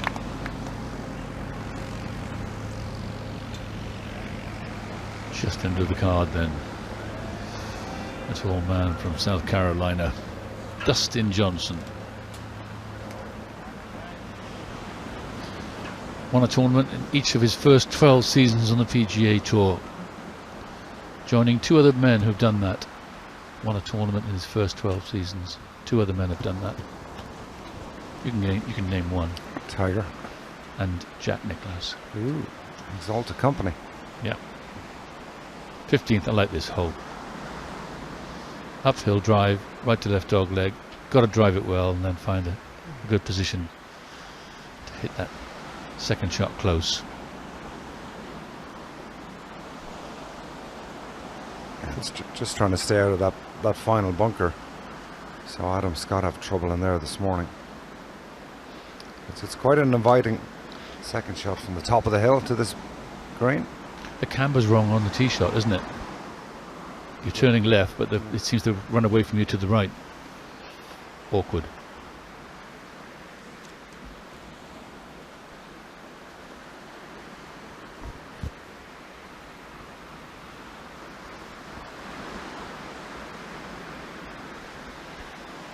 There's a view of the green, slightly side-on green. Tee way down in the lower part of the golf course. You were saying it's not the normal tee that are used by the members, for example. Yeah, the members' tee is just at the back of the 14th green. So way to the left of that view. There. Yeah, and it's kind of a straightaway tee shot then.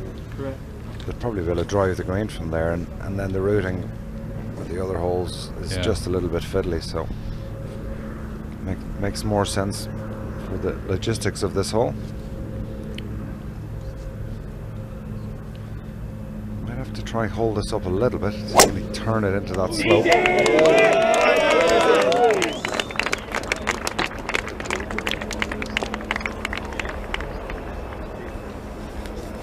right edge, just about okay, depending on the line. Might be a bit fluffy.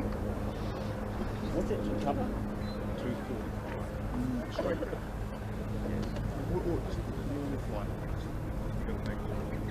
Yeah, I'll do it again. He's right in beside him every time, Stevie Williams, isn't he? Trying to paint a picture for Day. Yeah, obviously had a bit of a chat about goals and how he visualises things, because he's been there every time, almost walking him through every shot. Stand up this left hand side here, which is something they're trying to aim just right of. Amazing how much further left you can actually hit this ball, Gary. Very easy to run out right.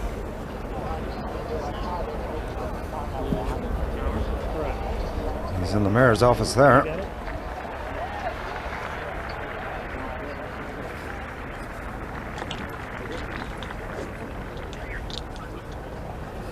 So in theory then, this is where this man's shape of right to left could be quite handy. Absolutely, yeah, this would definitely suit Keegan Bradley. He can turn this as much as he wants.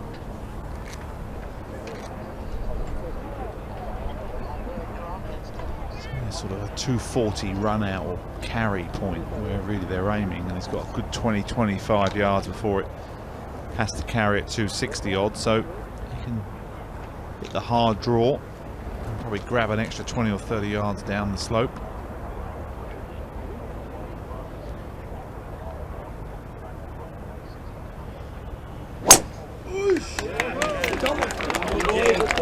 Almost tried harder to draw that for some reason, but there was no need to, and now he looks like he's pushed it slightly.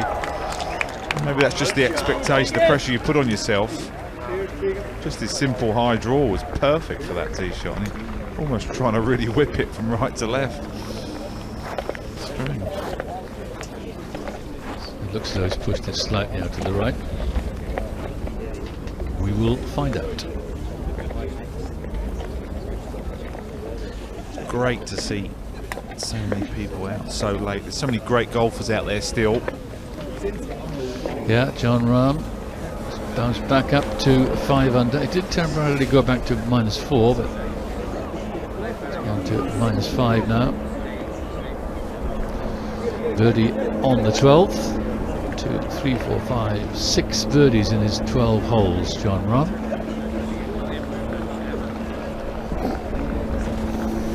Tony Finau going well as well. Massive hitting American. Biggest shoes in the field, I reckon. I drove past him last night on the way home, and him and his wife had a takeaway in hand in Bushmills, and they were off back to where they were staying to Takeaway. jump away. They were, Really? yeah, they were. It's great, isn't it? He steps into the road, it's like a roadblock, isn't it, with his feet? Yeah, I'd say he could walk out of the shop with the boxes for the shoes. He could.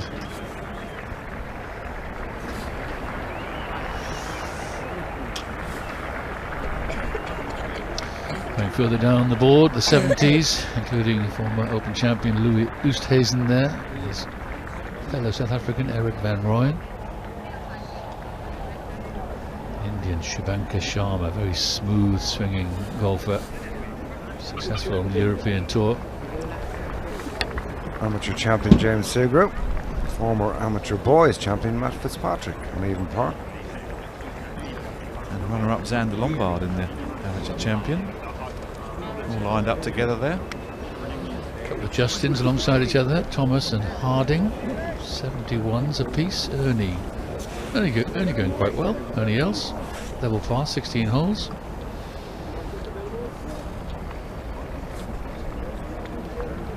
Casey disappoints once more in a major. I always thought he had a win in him somewhere. Not the greatest today, 72. And Bubba as well. Bubba's record in the Open is disappointing considering what guile he plays with. He can play with so much shape. Patrick Reed playing with Tiger Woods, +1 there. Matt Wallace on the same score, +1, playing with Woods. Yeah. Graham McDowell there after a tough finish, dropping 5 shots in the last 4, and that's a shame because he looks to be swinging the club beautifully this morning. Keegan Bradley, as we suspected, did go a little right, but I think he's got away with it.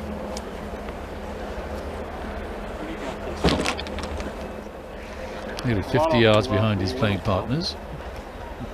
Yeah, you will get a bit of a shoot on up that left side, so no question you want to feel like you're almost missing it left off 15. There's 5 more there. You go 149. There we go, they've been listening, Kim.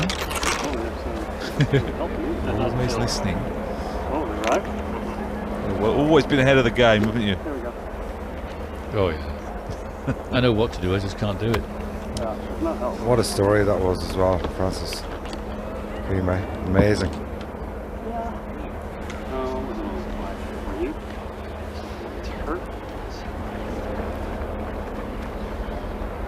Right, Keegan Bradley, just about ready. Yeah, interesting. The caddy tends to stay in the shot for a long time. Sometimes you criticise players for taking too long, and often it's the caddy that's hanging around. You just feel it.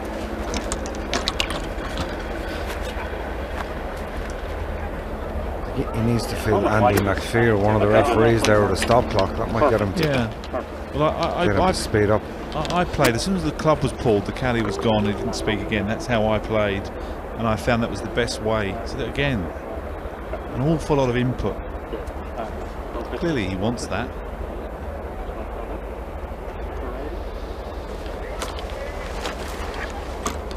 If you're going to miss this green, you do not want to miss it right. Ground falls away steeply.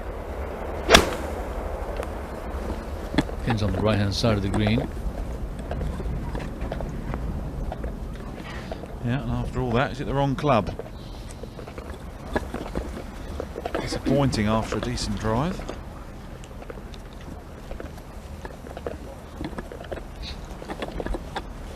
He had the right club in his hand the first time. Too many cooks. Next up, DJ. Just 119 yards. Great view here of all the terrain. It is an amazing design.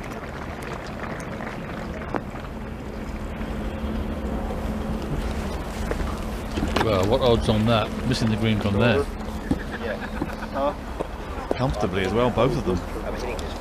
We just overplayed the lie a bit. It was just sat a little bit above him. We thought it might get a bit puffy, and just a little bit of extra speed at the bottom of the shot. Overcooks it. I'm going to go between this. I started at that sprint. Some beautiful views from the top of the golf course here, up towards the right of your picture there, up towards Giant's Causeway, and it's one of the joys of this golf course. Now, 22 yards up from the front edge, this pin for Jason Day. Loads of green to play with.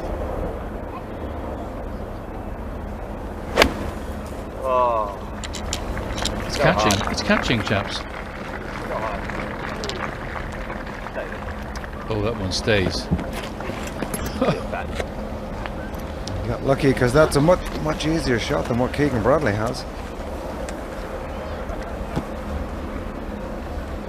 Williams not good at flicking that divot as Keegan Bradley was earlier. Had to have 2 goes at that one.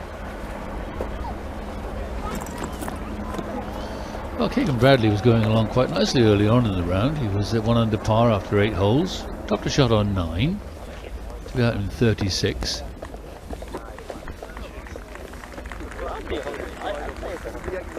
Slipped it rather, let it slip rather, I should say, on the 10th, dropping a shot there. Another one goes at 12. And it's the greenskeepers are the ones doing the raking. Just have a quick look at his head drop. Just drops a couple of inches. Sometimes I just do wonder, he did used to fight with that. Sometimes he gets a little steep on them. Both iron shots have come up half a club short. I can't believe both great minds there can get both clubs wrong, and maybe just a slightly mistruck shot on the 2 iron shots. Again, his head, that one didn't drop quite as much, but I know he's worked hard on that in the last couple of years.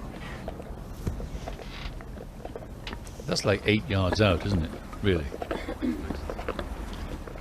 Yeah, it's a long way out. That pin is on 22, so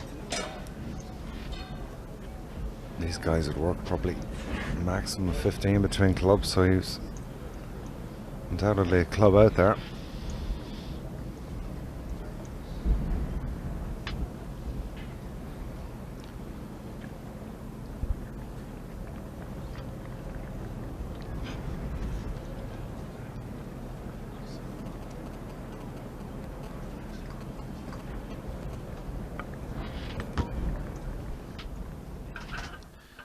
It's a tough little shot. Keegan Bradley has to negotiate here. He's got to pitch on a downslope, up onto an upslope, and then down again. So this is a tough one, and that's a beauty. But that's made up for quite a severe misjudgment with the second. It only takes 1 shot to make a par or a birdie on a hole, and that was a beautiful played shot. Still a bit of breeze out there. You can see that flag fluttering quite happily on the higher part of the golf course here as we watch Dustin Johnson having, well, not quite flown the green, landed on the green but went through. It's about 5 feet below the green there, so it's all lie dependent whether he's going to flop it or he's going to run it. Tell by that swing he's going to run it up the hill.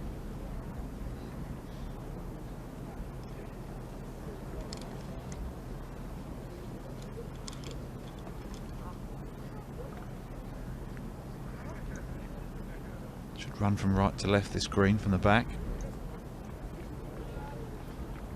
He's much improved in the last couple of seasons around the green, Dustin Johnson, much improved. He's really become a great sort of chip and runner.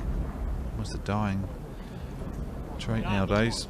That's not bad, just lacked a couple of feet of pace.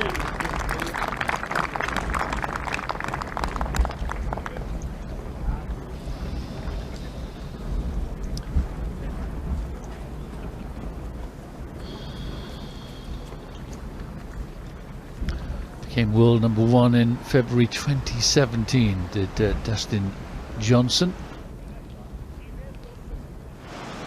Stayed there for 64 consecutive weeks.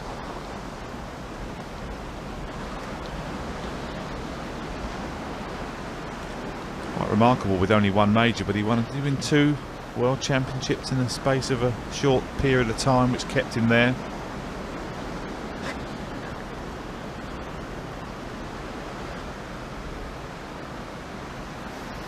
Yeah, 22 professional wins for Dustin, $61 million career so far. Only halfway there, you'd have to say. I was just going to say, yeah. So he gets a birthday card from his bank manager every year for sure. Yeah, you wouldn't give up your day job, definitely not.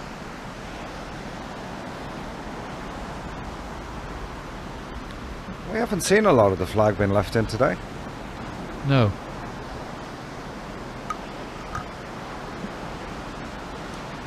In theory, it's supposed to speed up play, but not the case with this group.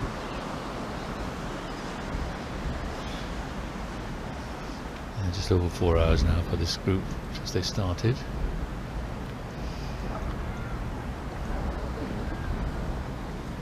And the trouble with a golfing field is once it starts to get slow, you can't do much about it. Can't concertina, can it? It's like a caterpillar that's going along.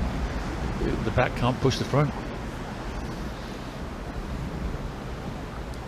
I think he stood on a caterpillar on the 12th, but it had been following him around for 12 holes. He'd had enough of it. Oh dear. Well, they've had 2 bogeys and a birdie this group, this 9, so if I was out watching them, I'd probably suggest they speed up a fraction. They might change their luck. They haven't had to wait too long for the screens to clear on the second shots, have they?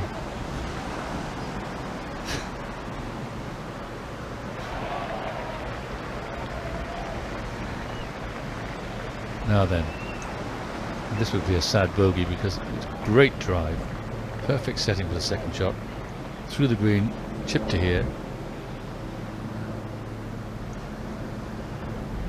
No, absolutely not. Never really any left to right on that, was there? And he saw that almost outside the hole. Oh, 3 bad bogeys today, really. All 3 should have been avoided for Johnson. it's funny, isn't it? No matter how many times I watch something like that, I still can't believe that they can do it. It just looks ridiculous to miss it by that much. Just a misread. He didn't seem to pull the thing.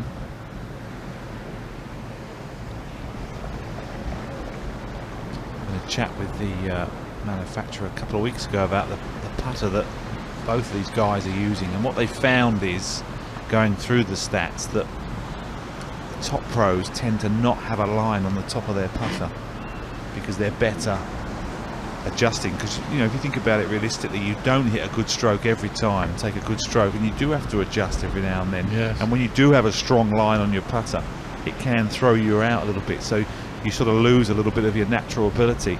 Interesting. As we look at Jason Day here, that was a nice stroke. So they're almost making the stroke according to the line, Yeah. rather than what they feel. Absolutely, and say, yeah? and both there use the same putter, and they both don't have a line. Jason Day outscoring his playing partners at the moment, going along nicely. No drop shots in his round, Jason Day. Not many professional golfers out there today can say that.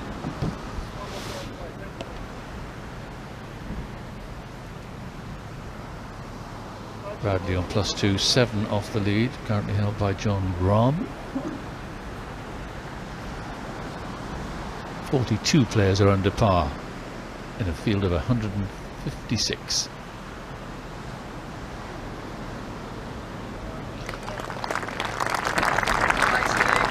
And that was a good up and down from just short of the green there for Bradley. That keeps him at +2. 7 behind our leader, John Rahm. On they go, steadily to the last 3 holes. I do believe is the frontage of Port Stewart. crescent shape. Lots of activity going on down there. All the festivities linked to the Open Championship.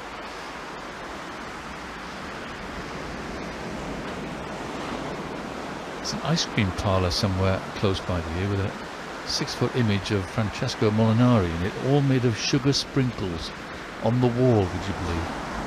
You're so tempted to touch and taste, wouldn't you? Wouldn't be appreciated by the Morelli family who own the ice cream parlour.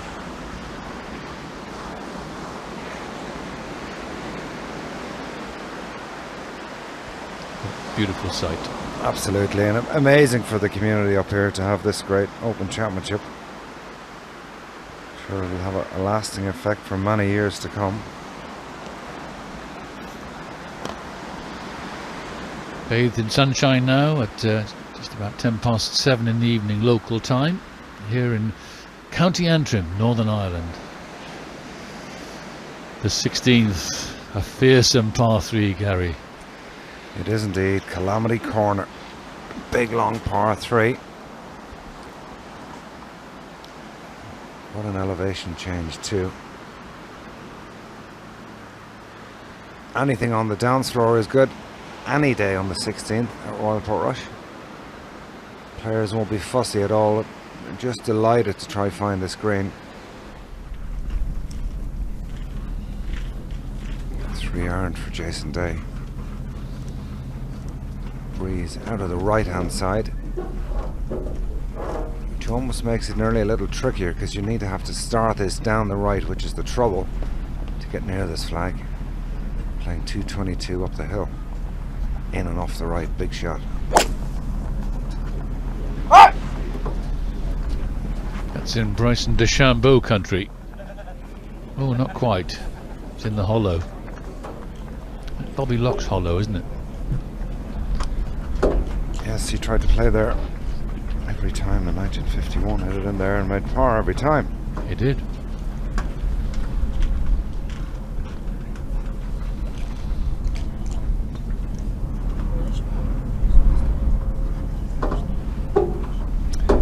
Now this is not a tee shot to be in between clubs as he was on the last. You really need to commit to your club here and just put a good solid swing on it. It's a long iron with breeze from the right, up a hill, 222. Not one to fiddle at, that's for sure.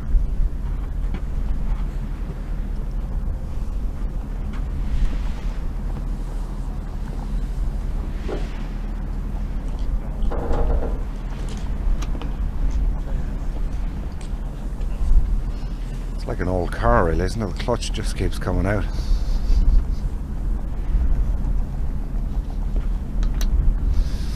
Bradley, tee shot, 16, going left.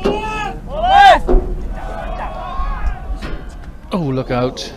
Oh, unlucky there. That was going to roll back. It might still do its job. Just looking through the statistics, guys, that's where I've been the last 2 minutes. There's 6 people that are not dropped a shot today. 6 now, is it? Yeah, so far. They haven't all finished. It does include Tommy Fleetwood, Tony Finau, Jason Day and Alfie Barner. There's a couple of others. So the course is definitely winning.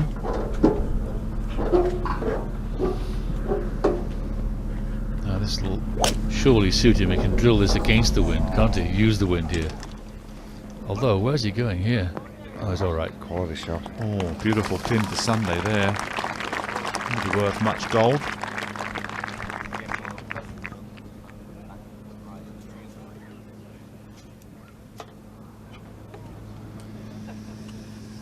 Strange old day for Dustin Johnson today. Anthony Wall made the point that he's been playing well but not converting. He started off with 3 straight pars, came to the 4th, a par 4. That was for birdie. A little hefty and still trundling. Annoying.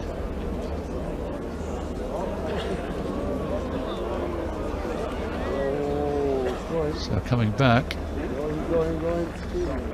he had some hard work to do. The bogey ensued, he missed that putt. Birdied the 6th, par 7. There, missed the putt on 8. Another bogey.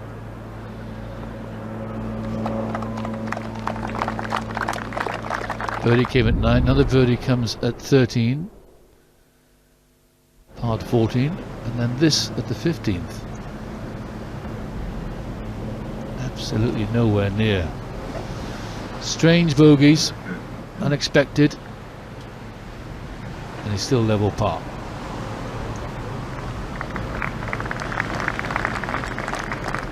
Which, by the way, is lying 43rd at the moment.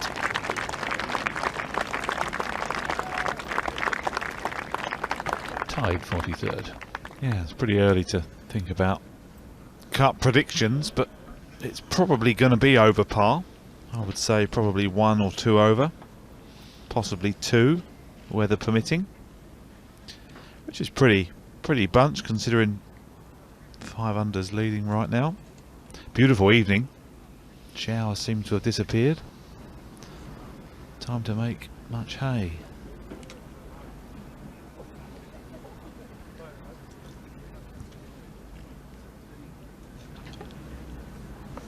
Yeah, he's almost been there, tied second, but he wants to move up one more place. And that was to Darren Clark at Royal St George's in 2011. Yeah, it's where he hit a shank on the back 9 on the par 5, I remember, out of bounds. 14, yeah. Borders Prince's golf club. That hole at St George's. Yeah, when I played there in 03, there was people playing golf club, playing the course. It was like...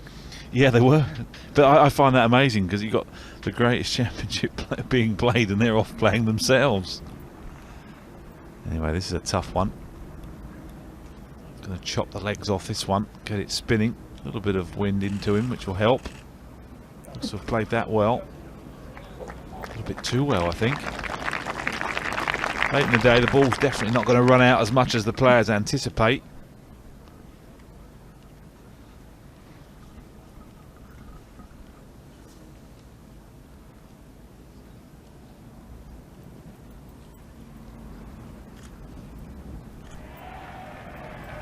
What did you prefer, Gary? Morning or afternoon, first round? I always liked an afternoon and then early morning Friday, because you can just feel like you can almost roll into it, especially if you get off to a good start. Different at the Open Championship. Tee times sometimes are very late, but it's nice to get a little bit of a flow into your next day. Yeah, if you play early, late, you almost have a day off in between, which I always found quite strange. Now the putter for Jason Day. Tough one to read, but I'd imagine he'd be aiming right at the pin. You should pull it left, then bring it back.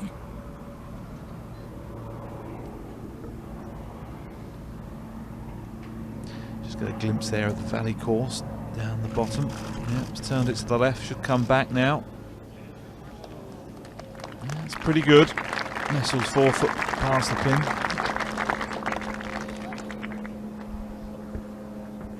Unusual to see him out with the putter there, so maybe he'll just sat down a little bit and play the percentages, because he's a wonderful toucher on the greens today.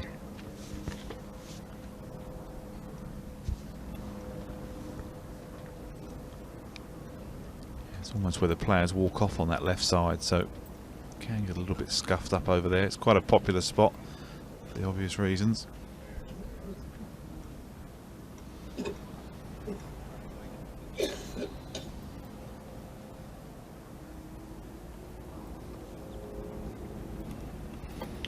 Shadows starting to lengthen now on the 16th green. Still a couple of hours of golf left for the spectators to watch today. Not quite that long for us. I don't know, Kim, they have 3 holes to go.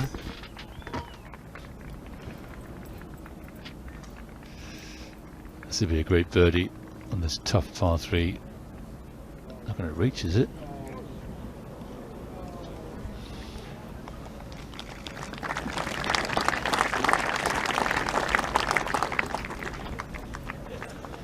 I wonder, is it a little bit of a trial for Dustin today? He's quite a quick player, and Jason and Keegan are quite pedestrian in their style, so sometimes that's not so easy to play with. And he's had a couple of, you know, they almost look like lack of concentration bogeys. Maybe perhaps there might be something to it. Yeah, you certainly do have your favourites to play with if you're a quick player. Playing with guys that are slightly deliberate, to put it mildly, can certainly throw you off your game somewhat. But I imagine he comes up with that a lot over the years. When you're playing quick now, the world of golf, they're trying to get them round a little bit quicker. I think things are changing slightly in the world of golf. This man's definitely quickened up.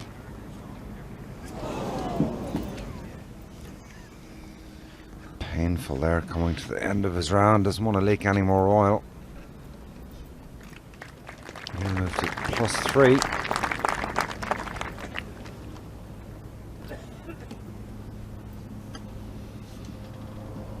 Yeah, slips down to 98th spot, joint 98th on +3.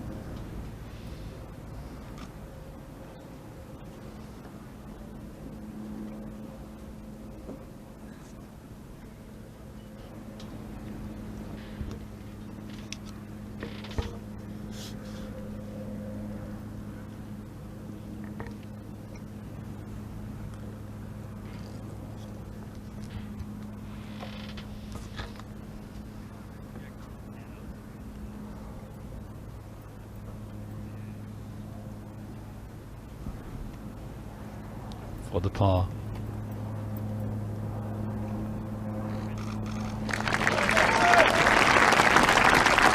Nicely done.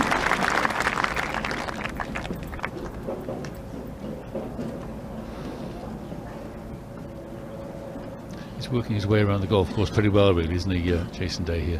He is quietly going about his business.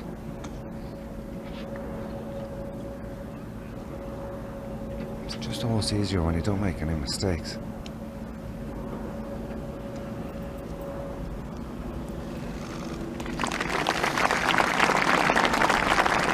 Par for Dustin. He stays level par.